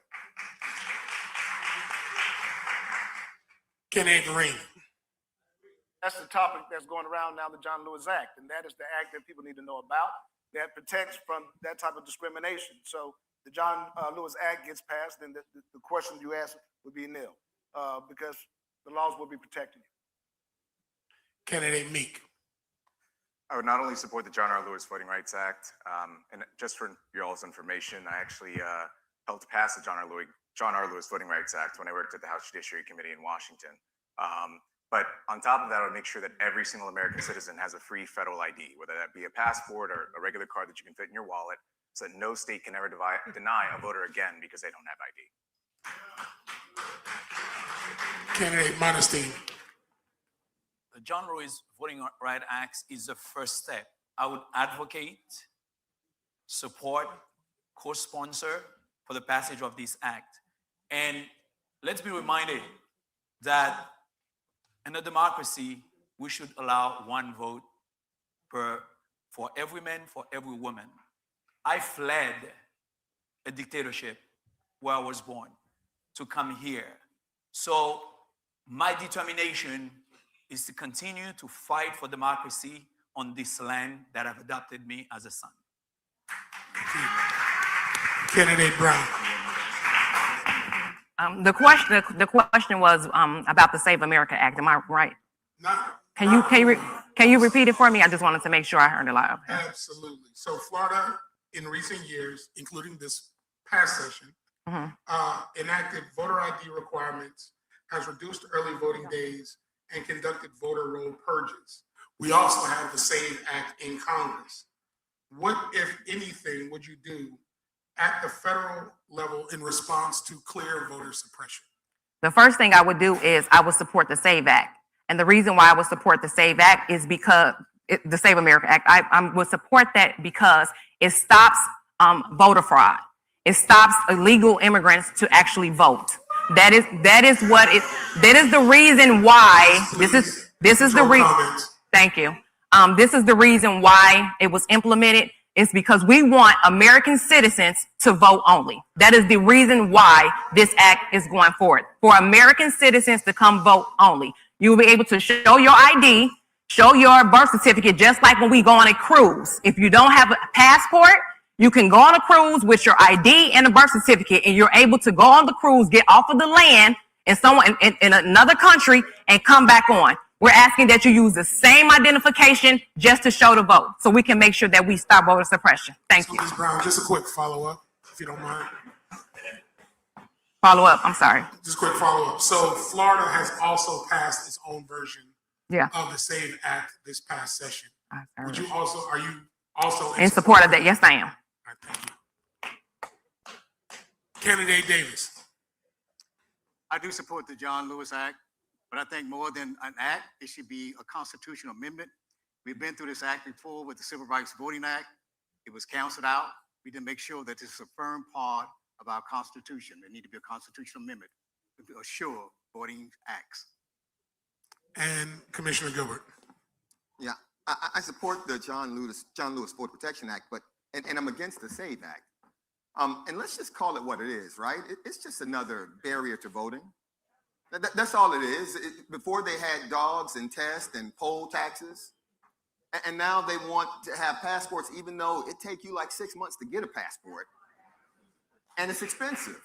It's just another poll tax. This is dressed up bias. This is dressed up discrimination. We know what it is. We've seen it before, and we're not going back. Thank you.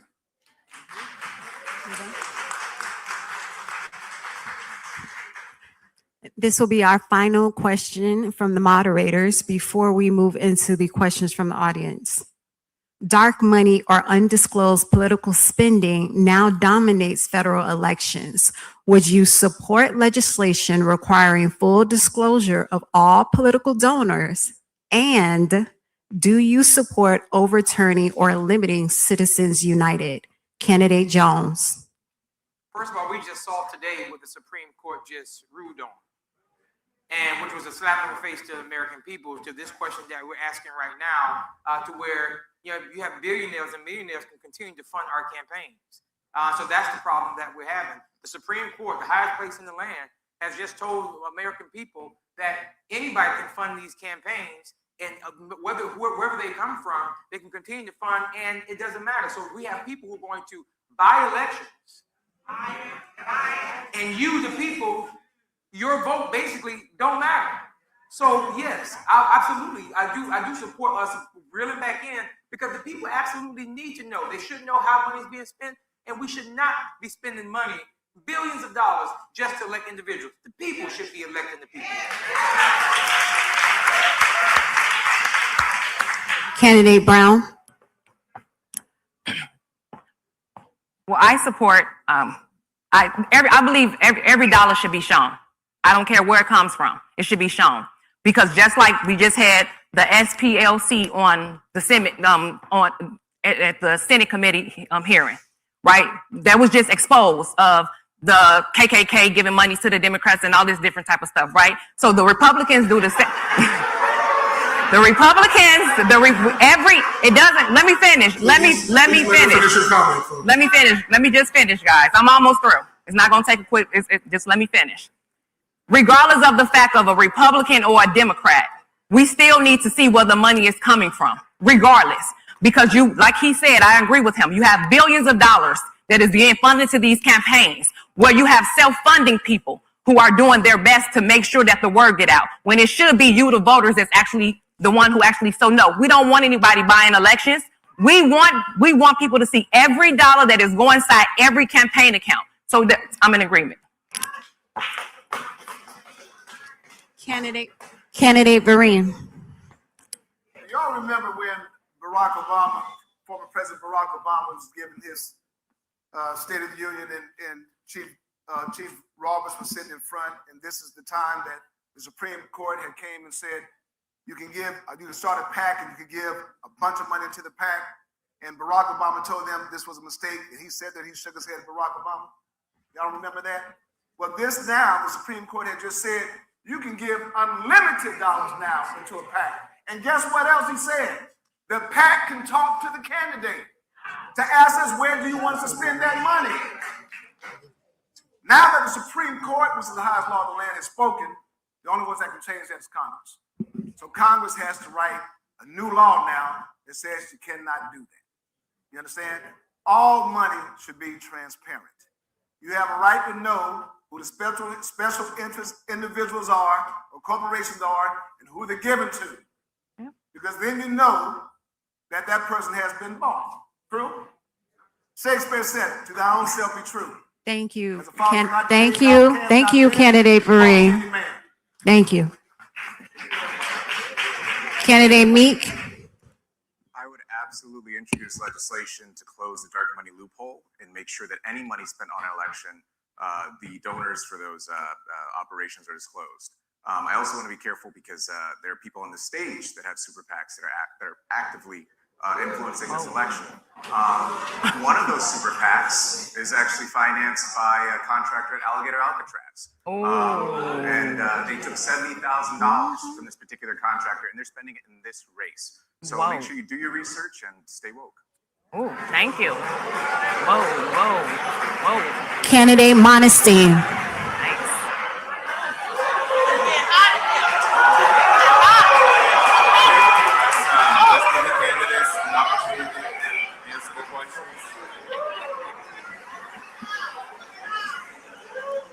Yes, campaign finance should be further regulated. Dark money should be disclosed. That's the end. Right. Because campaign should be fair. Yeah. All right? Communicating to the voters should be fair again. Yes. Dark money should be reported, and campaign finance should be further regulated. And I would support, advocate, and support legislation that do that.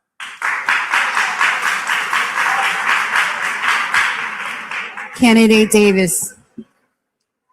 I too concur that dark money, all money should be reported. We should know exactly where it came from. Some of this money is actually coming from overseas.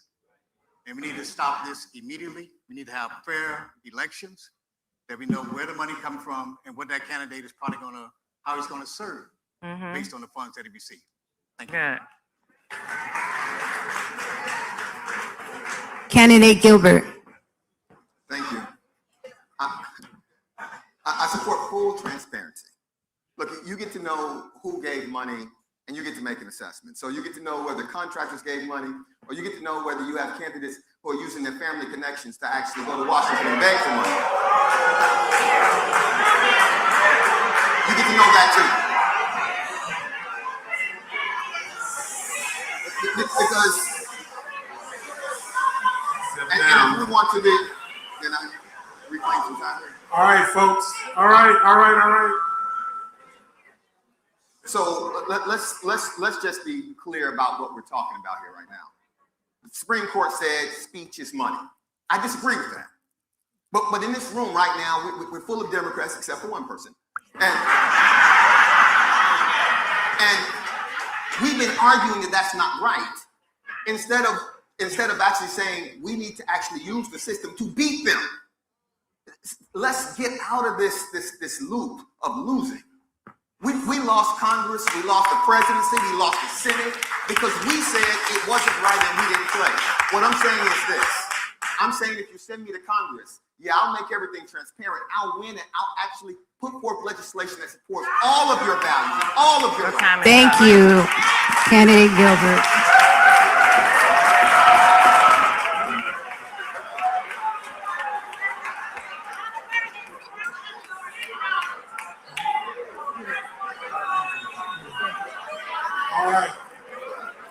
All right, folks, we are winding down. We only have a few minutes left, and we want to try and get through as many of the audience questions as we can. All right. Yes, because we had several. All right, so off bat, question from the audience. Do you as a candidate support the proposed Florida property tax amendment that will be appearing on November's ballot? If so, why or why not? Starting with candidate Brown. Sorry. I do support it. I support it because it's going to give us opportunity to actually save. Going back to what I said earlier with the question. Hold on a second. I'll be available afterwards for people to ask a lot of questions because I'm sure that some of the answers that you guys that I said probably just like why, but it's okay. But yeah, I do support it. Thank you. Thank you, Mr. Davis. I think we need to examine all these laws very closely, make sure they're in our best interest. I'm not sure that this particular law is in our best interest, and right now I can't say I support it. Thank you, Commissioner Gilbert. Yeah, look, I know it's probably gonna pass. Because people I don't want to pay property taxes. I don't support it. Okay. Look, when they talk about what's essential services, a lot of the stuff we do in Dade County that like after school programs for kids keeps them off the streets so they don't get arrested, that's not essential to them. A lot of stuff we do that we pay for out of the general fund, like actually paying for seniors to have meals, we supplement that. That's not essential to them. A lot of stuff we subsidize 89 cents out of every transportation dollar. Because people wouldn't actually be able to afford to take the bus to work if we didn't pay for most of it, but that's not essential to them. It really looks good, and we do need some tax relief. I am a homeowner, I pay taxes, and it's too much. But I know the cost of actually implementing this is far too great. It's dangerous. I'm not supporting that. Thank you. Senator Jones. Simple answer, no, I do not support it. I'll say that what happened in Tallahassee, this has been in the works for quite some time if you have been following what Governor DeSantis has been doing. But second thing I'll make clear is, why would anybody want to support anything that you're trying to take away the basic services that you receive, your fire, your schools, and other things that the state of Florida have already pulled funding away from us on? Let me tell you what's going to happen. Just yesterday, the governor brought out his veto list. You know what? If we eliminate homestead property taxes, you know who we're going to have to lean on to get that extra money? From the state or the federal government. A state that is already not funding properly a district that desperately needs infrastructure and other services. Yeah, not only just vote no, vote hell no when it comes to that. Mr. Lee. No, I don't support the item this fall. I think that our local governments are the backbone of our communities. As a proud child of two public employees, I know that our public employees are, again, they're our family members, they're our friends, they're the folks that keep our community running. And this item would absolutely devastate our local governments. But on top of that, we need to make sure that our elected officials on local level actually lower property taxes instead of eliminating them entirely. And there are folks on this stage that can actually do that tomorrow if they wanted to, but why they haven't done that already, I'm not quite sure. Commissioner Monestein.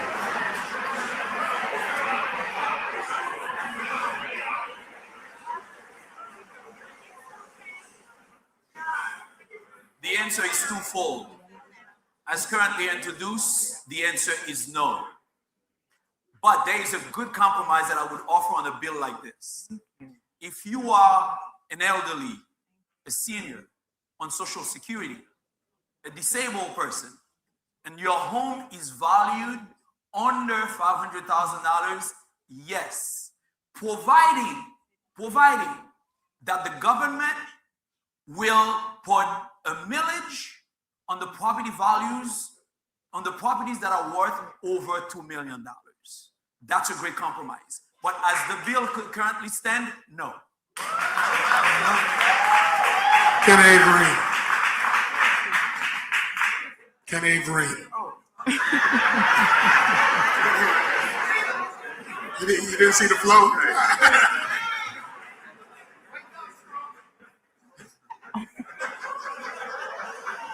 Listen, anytime a politician saves you a lot of money, something is in. All right. So, listen, I would love to support where I don't have to pay property taxes. I got big properties and they cost me a lot of money every year. But I'm that type of candidate that I call the foxhole candidate. I'm willing to fall on the sword. Because if there's going to be the elderly that's going to be deprived of certain services, I'll eat that. I've been living in this particular residence for the last 26 years. It's not going to hurt me to continue to pay property taxes because the house is paid for, right? Cool. So, yeah, I will not support not paying property taxes. I'm not too concerned about, the first responders and the fire department and all that, because those are unions. And my main guy back here, Tyrone Williams, he negotiates for all the unions, so I know they get their money. All right, so I'm not really worried about police and fire and all those union jobs, because they are protected and they're going to get what's theirs. But for the elderly, for the kids, and we pay. Look at it, we pay for schools. I don't have any kids going to those schools, but those schools deserve to be funded, right? So I gotta go sit down.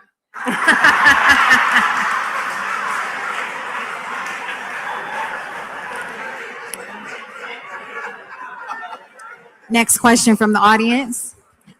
Florida continues to struggle with teacher retention. What specific policies would you support to recruit? Yeah, we can't hear you. Florida continues to struggle with teacher retention. What specific policies would you support to recruit and keep experienced teachers? Candidate Meek. Of course, the first thing we can do is raise teacher salaries. And then beyond that, we need to make sure that teachers can actually afford a home. So there's already a Hometown Heroes program that allows teachers and other public servants to get down payment assistance on their first home. I think we should expand that. And we should also give our teachers a tax break when we can. Candidate Gilbert. Yeah. Well, when you're in Congress, it's what Congress has to do. And so what Congress has to do is actually give money to districts that are actually going to raise teacher salaries. We're acting like this is a foreign concept. We do it for police officers all the time. It was called the COPS program. So they would pay for half the salary and they would give them a heightened salary and the locality would pay for a little more. Do the same thing for teachers. You keep saying you value educators and teachers. You keep saying they're creating the future and then you pay a minimum wage. Look, I believe what I see, not what you say.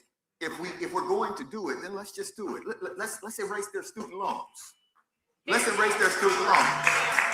Let's give them guaranteed FHA and low interest loans for homes. There are things we can do if we actually value a profession that actually shows that we value the profession. Right now, we value them with our mouths and not with our wallets, and that's our bad. Thank you. Candidate Brown. Okay. I'm very much as a school teacher, we are not valued. So I agree with my fellow people. But I actually want to say that we will have to give them some type of incentive. Even like you said, with something we're dealing with them purchasing a home.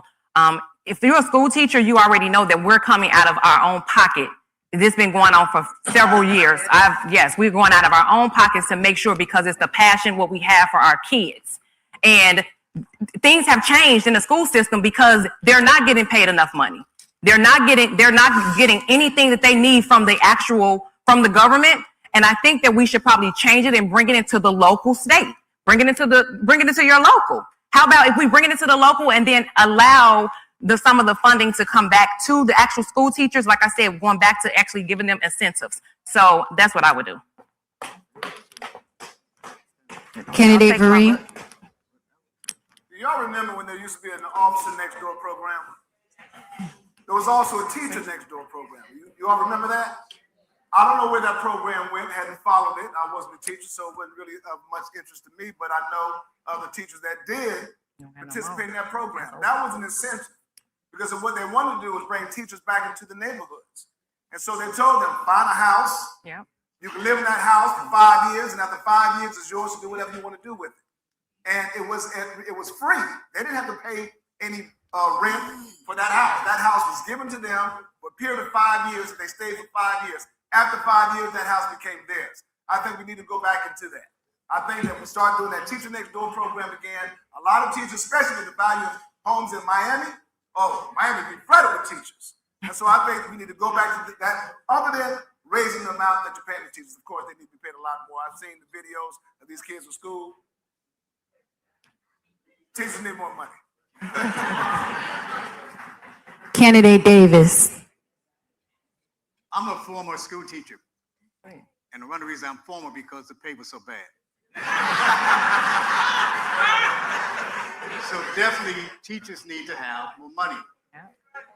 I remember back when there was this advertising for lottery, and the lottery system was supposed to support the educational system. But somehow that money got sideswiped, was either put someplace else, was to sow swords for schools. We need to bring and understand the value of a good education. Even though I'm not in the Dade County school system, I have a program that teaches school. Schools are more vocational and more artistic. My kids have gone to Broadway. They got an Academy Awards, got Grammy Awards, because we provide quality education. We need smaller classrooms. We need counselors. These kids have difficulties that they need someone to talk to. I think teachers need more money. I think the whole school need more money. Thank you. Candidate Modesty. Yeah, we must first start with a pay increase for teachers, because the sacrifice they endure is too important for our children that after they experience education from their teachers, and that these teachers would have to leave them. So, and I have one of these heroes in the room here tonight, and there are many, many teachers here. But my son is a teacher at Cal City High. And if the principal of that school is in the audience or anywhere, I want to thank her. Let me tell you why. Because the pay is so low, my son ended up working 2 jobs. As a science teacher, a science coach, and a musician. And twice or 3 times other schools recruited him, because he tells me every day that these children are so interested in learning, but they lack resources. And you know what the principal did? She calls him every time and says, "You're too important for us, don't leave." Thank you, Candidate Modesty. Candidate Jones. So I think everyone has made it clear that teacher pay is important. Not only is teacher pay important, I also believe that we should incentivize teachers. But here's the one thing that no one is talking about that teachers need, and that's teacher mentorship. The teachers that are inside our classroom, many of our first to third year teachers are leaving the classroom because they're frustrated with the classroom because they do not have individuals in the classroom to help them along. But along with our teachers who are just starting, but what about our 10 and our 15-year veteran teachers? Those are the individuals who also we need to pay attention to. Why? Summertime right now, you have teachers who are trying to figure out how they're going to get a paycheck because their paycheck has stopped because they're no longer a teacher. We know what Congress should do, make sure that our school districts have enough money to pay teachers year-round and not just make it an option.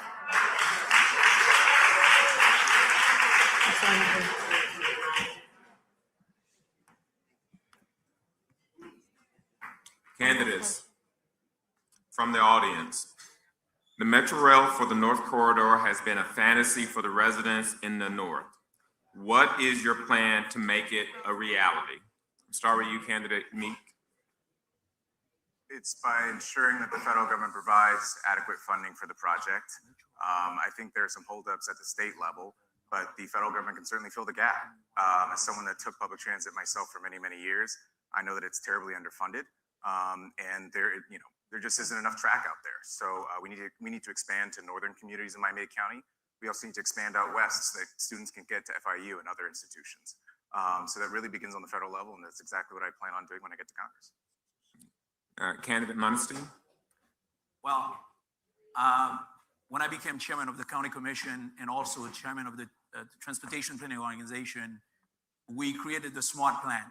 And I'm very proud to say that I collaborated strongly for 2 years with Commissioner Gilbert, who basically introduced the SMART steps after that to lead the implementation of the North Corridor. So the federal government, the state government, the governor in the past refunded the federal government funding from the federal government that was supposed to be spent on extending Metro Rail here. So as someone who's very versed on the topic, I will go to Washington and ensure that funding comes here for a project that I participated in strongly when I was a county commissioner and chair. Candidate Vereen. Miami-Dade government has been so corrupt with regard to this. That's what it listening to. His grandmother went to DC and got a bunch of money. Come on. And brought it back here for rapid transit. And what did Alex Pinellas do with that money? He reappropriated it. So all this about what we're gonna do, no, we did it before. Come on. Go get the money.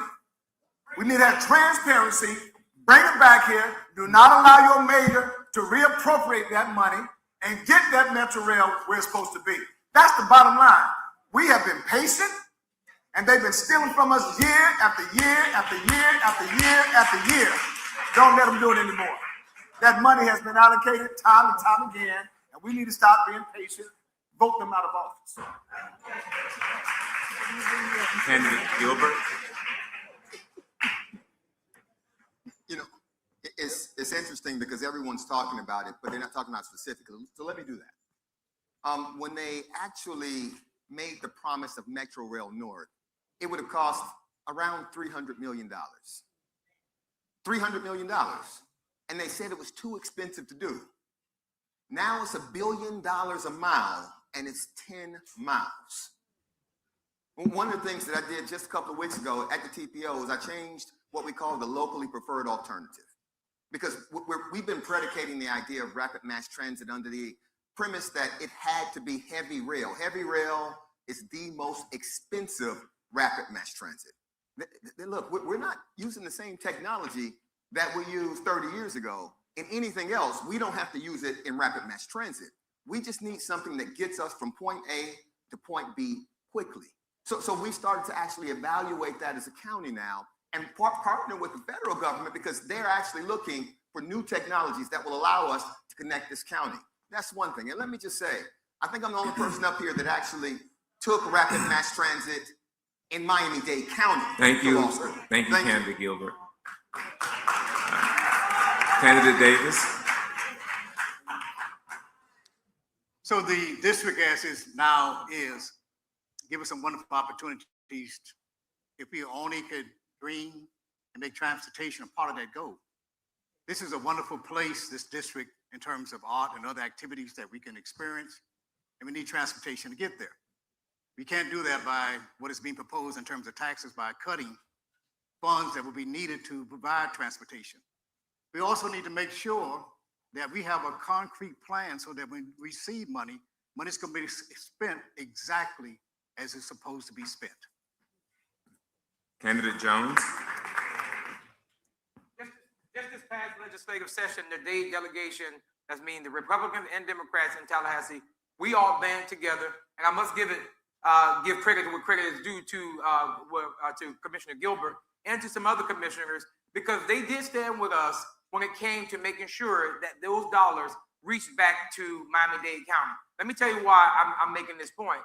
It is Tallahassee who is holding up federal dollars, and Tallahassee and Washington, D.C. is paying pickleball with your tax dollars, especially when it comes to mass transit. This could have been done, y'all. Many years this could have been done. And so when we get to Congress, the one thing that needs to happen is that we hold the feet to the fire to the federal government is give us the money that was owed. Because last time it was $300 billion, then it was $600 billion. Now it's going to continue to keep going up if we do not stop and hold them accountable for what we are owed to ensure that people can get from point A to point B. Thank you. Candidate Brown. From what I'm listening to, it seems like we have two commissioners that's been able to get this done, and the job still hasn't been done. That's just what I'm listening. That's what I'm hearing. And they both set up here to say this. And I'm also here. Like I said, I come from the state of Illinois, which is a big corrupt state. When money is brought in, if you can't fight for your state now, you can't fight for your state now. You can't fight for your state now to get the job done, then what are you going to do when you get to Congress? This is local. That's it.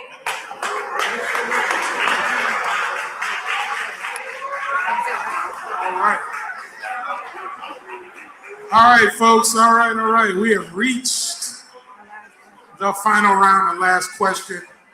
For time's sake, I'm going to make this last question a rapid fire question. I think it fits in the rapid fire mode, but a little bit of a hybrid, meaning that if your yes or your no needs 30 seconds of explanation, we'll give you that 30 seconds of explanation. But I think the question is pretty straightforward enough for folks to be clear on their answers. But if folks need that additional 30 seconds, we want to give you that option as sort of a hybrid. Following this question, though, we will be closing. You'll be doing a 60-second closing, and we will be starting with candidate Vereen and working our way back through since we started with introductions that way. So the question is, District 24 carries a large number of senior residents.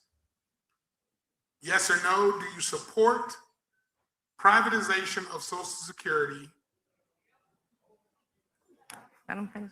That's the question.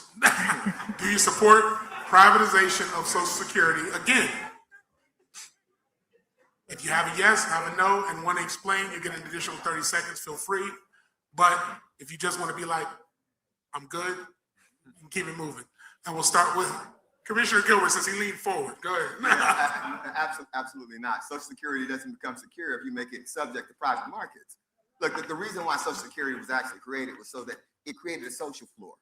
We said that folks, when they got old, they worked all their lives, they would have an opportunity to have something at the base.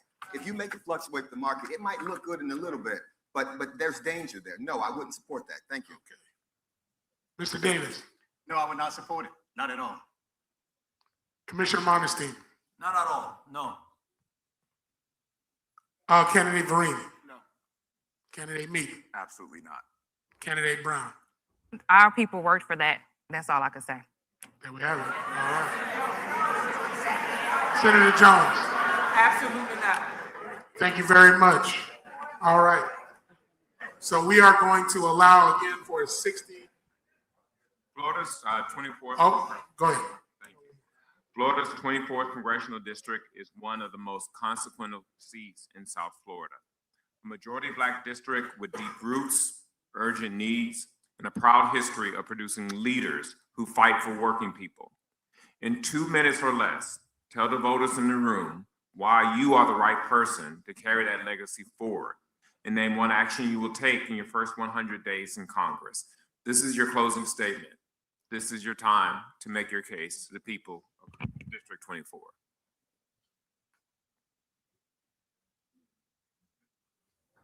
We'll start with you, candidate Vereen. In 2010, I ran for this very seat. Back then, it was District 17. It was between Frederica Wilson and myself. At that time, one out of three children lived in poverty. 1 out of 3 seniors lived in poverty. The poverty rate at that time was 13 to 14%. 1 out of 3 households was headed by a single mother. That was 16 years ago. Now, 1 out of every 5 children live in poverty. 1 out of 6 seniors live in poverty. The poverty rate is now 18%. And 1 out of 3 households is headed by a single mother. This is the poorest district, congressional district in the state of Florida. Didn't know that, did you? It is. This district needs innovators. There's a wave going across this country right now. It's called data centers. I'm sure you all have been reading about it. The governor has signed laws regarding that, and the president signed an executive order, 14318, that allows now quick permitting of digital infrastructure. I want y'all to go back and I want y'all to spend some time reading about that because there's pros and there's cons. A database, a data center, and there's one downtown, it's called Equinix. They are one of 282. They generate $9.2 billion a year. There's one in Opelika right now they just paid $150 million for. It's called Iron Mountain. Stock is being sold on the New York Stock Exchange at $131 right now per share. So those are private data centers. A public data center, 4 megawatts. 4 megawatts generates $1 million. 1 megawatt generates $4 million. Imagine if you had one, and the president has now signed it, where there's 100 million or 100 megawatts.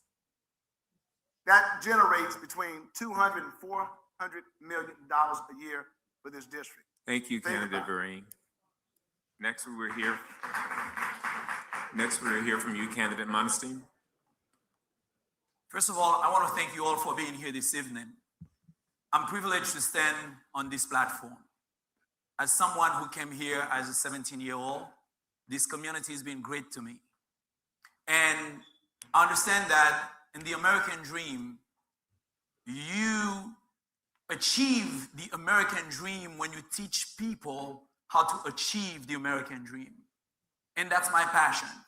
It is Cornel West who said, you cannot lead the people if you don't love the people. You cannot save the people if you don't serve the people. And I'm a servant. Many of you have already watched me serving my community. And I do it indiscriminately. Everybody has equal opportunity to see me, to be served by me. That's why I carry the nickname, a professional servant. And that's who I want to be. That's my calling. Because life has been good to me, not because I deserve it, because my community has been good to me. The church that received me more than 45 years ago, where people knew that I was here with no father, no mothers, they encouraged me to stay out of trouble. They encouraged me to go to school. Though I'm still paying the student loan 35 years later, but I'm pleased and I'm proud that they encouraged me to stay in school. That's exactly why you have to be loyal to the people that's been there for you. And that's why I'm still a member of this same church 45 years later. Every step of my life, people think I would leave. But how could you leave the people that carried you up? You can't. You can't. Because if you do so, you'll face them again if life's bring you down. And that's why I'm here. I'm here passionately, ready to serve the people that have been here for me, that have been there for me. And that's my passion. Send me to Washington. Thank you, candidate. And you'll see that I'll continue to fight for the community that loves me so much, and I love so much.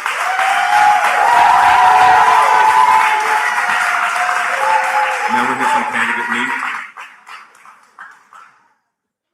I just want to say thank you all for being out here tonight and for listening. Look, I come from a long line of public servants. Carrie Meek, I was at her hip from a young age. I learned what it's like to serve this community, and I did the same thing with Kendrick Meek, both here in the district and in Washington. I'm the only person on this stage that has federal policy experience. I've worked both on Capitol Hill and at the Biden White House, and I'm proud of that. So I have a legacy to stand on, but I also have created a path of my own. I know this community well. I know that we have our problems, particularly with affordability, accountability with our government officials, and again, promoting the next generation of leadership. That's what this campaign is all about for me, and it's why I hope I can earn your vote on August 18th. Thank you very much. Now we'll hear from you, candidate Jones. So I'm gonna start off by saying this, y'all, this is not easy doing this. But I also say that all these individuals who stand on this stage, it's probably not popular for me to say this, but I'm sure we'll be blessed to be served by any one of us. You all will have to make a decision. The decision that you all are going to have to make is not about a popularity contest, not about who have the most signs out. It's about who's going to make sure they're going to fight the fight of the struggle that we're dealing with in this country right now. For the past 14 years, you all have been on a journey with me. We have passed meaningful legislation in one of the toughest legislative environments in the country. From police body cameras all the way to the Teddy Bridgewater Act. We all did that together. I don't have to make up anything that I'm going to do for you. You all have the receipts of what I've done for you. And so here's my ask to you. Don't check me out on the signs or Facebook likes or anything of that nature. I ask that you check me based off of how I served you before. And I hope that you will send me to Washington, D.C. so we can continue this journey together. Why? Because you deserve it. Thank you all so much. And now we'll hear from you, candidate Gilbert.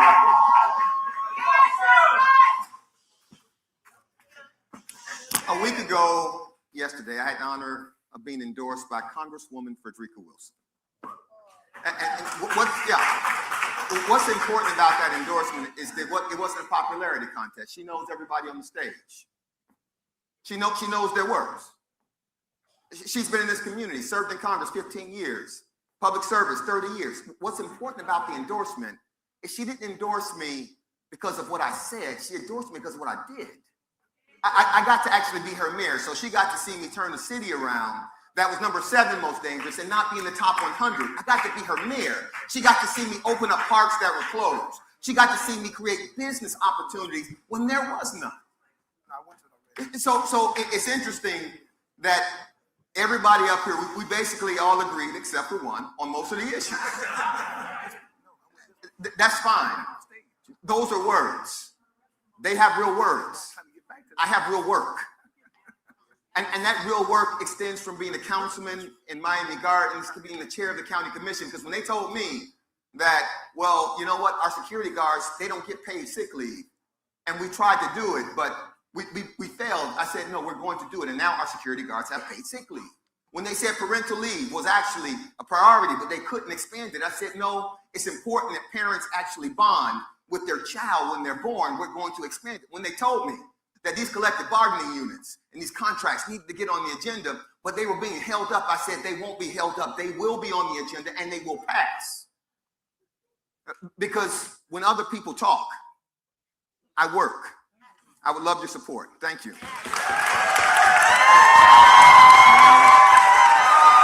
And now we will hear from candidate Davis.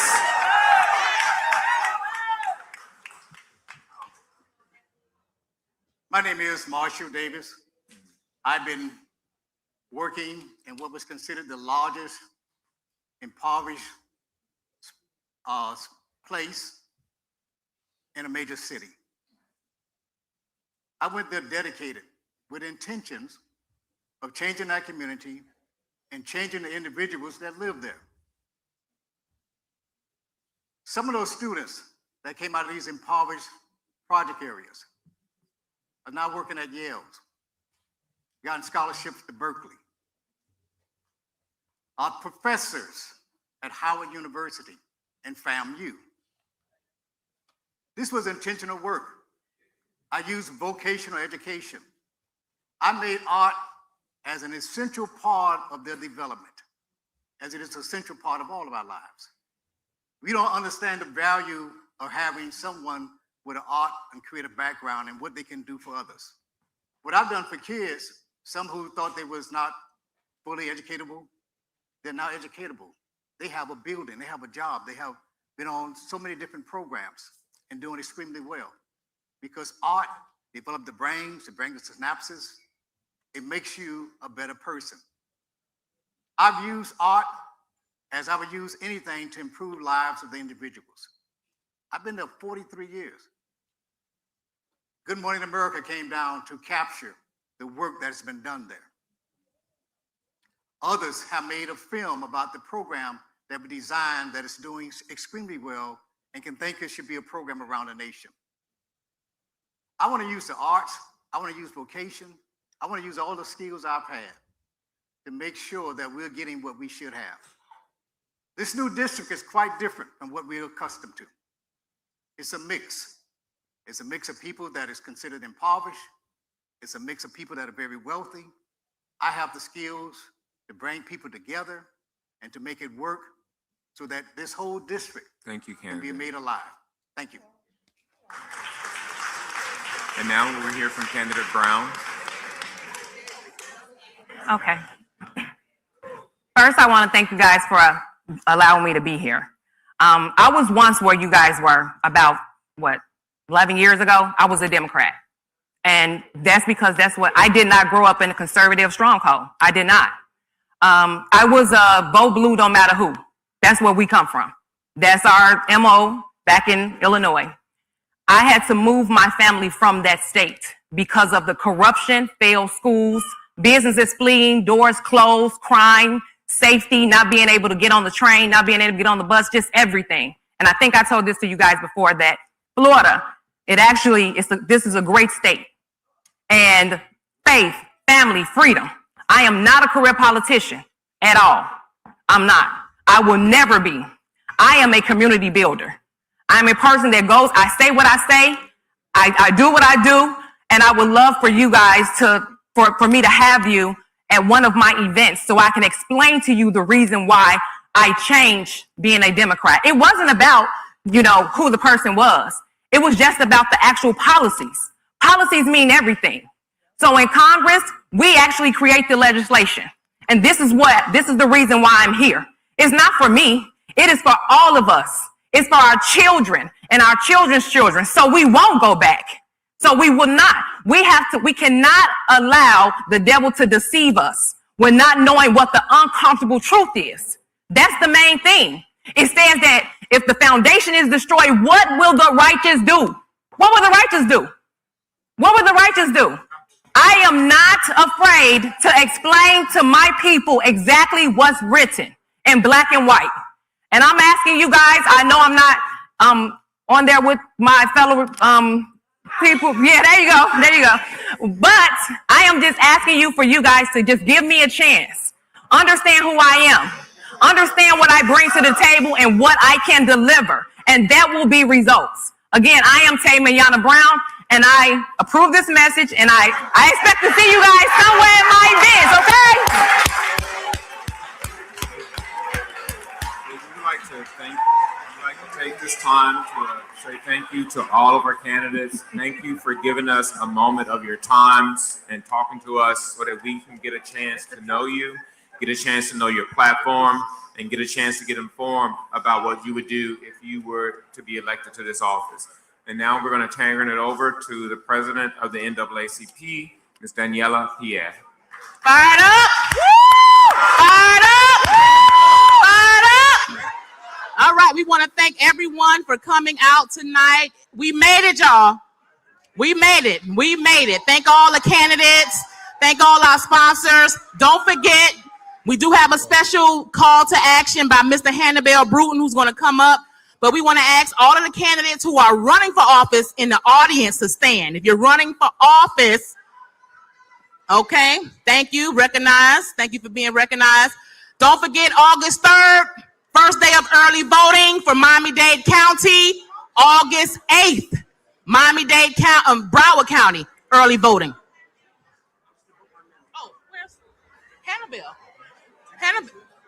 Hannibal, is he? Okay, our call to action by Mr. Hannibal Bruton, then we'll have group pictures, yes. Good evening. Good evening. Good evening. Listen, this call to action was initiated by Congresswoman Frederica Wilson, who was hindered from being here tonight because she is in Congress fighting for our rights, not only for District 24, but for Americans everywhere. This pumps, pearls, and politics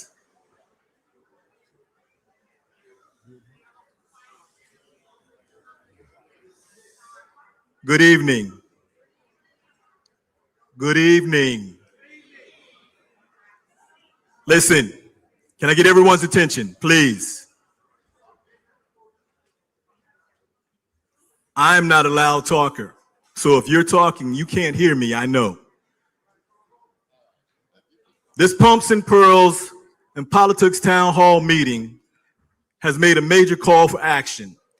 Join me in recognizing the presidents and members of all Alpha Kappa Alpha Sorority Incorporated chapters. Please stand.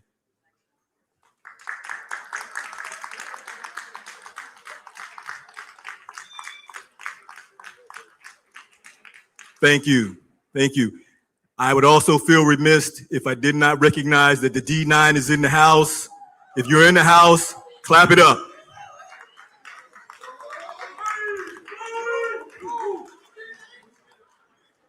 All right, as well, please, another round for the candidates, because it takes courage to stand up here and say what you believe when you know it's not with everyone else.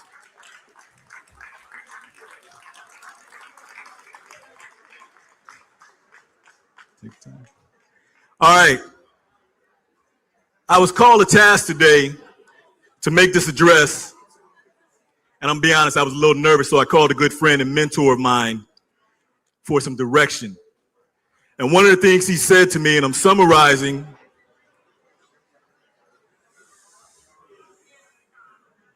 one of the things that he said to me, and I'm summarizing, is that leaders lead. It's time to lead. This call for action is about, and I'm going to borrow from President McCormick, it's about the need to educate, organize, vote, serve, and I would add to that and say, represent. Representation of ourselves, our communities, our culture, our businesses and economics. It's about the representation and addressing of our needs. Please note the pronoun that I used, our.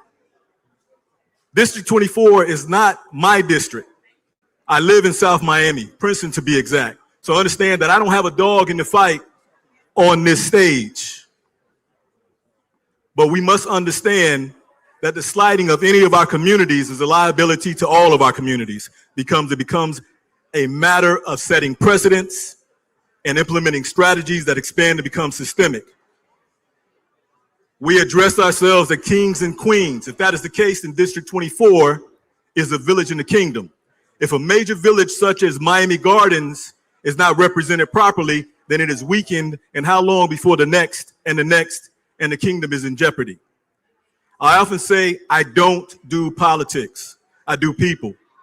But by the grace of God, I've been around long enough to understand that if you don't deal with the politics will deal with you. Tonight may have been entertaining, but understand it wasn't about that.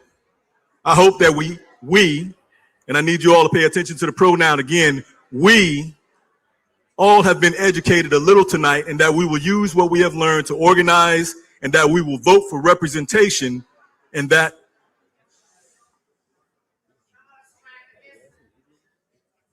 we will vote for representation that will serve our communities just as much as it does others. Again, my name is Hannibal N. Burton. Thank you all for coming out and supporting this event, because in doing so, you are supporting yourselves. God bless you all. Good night.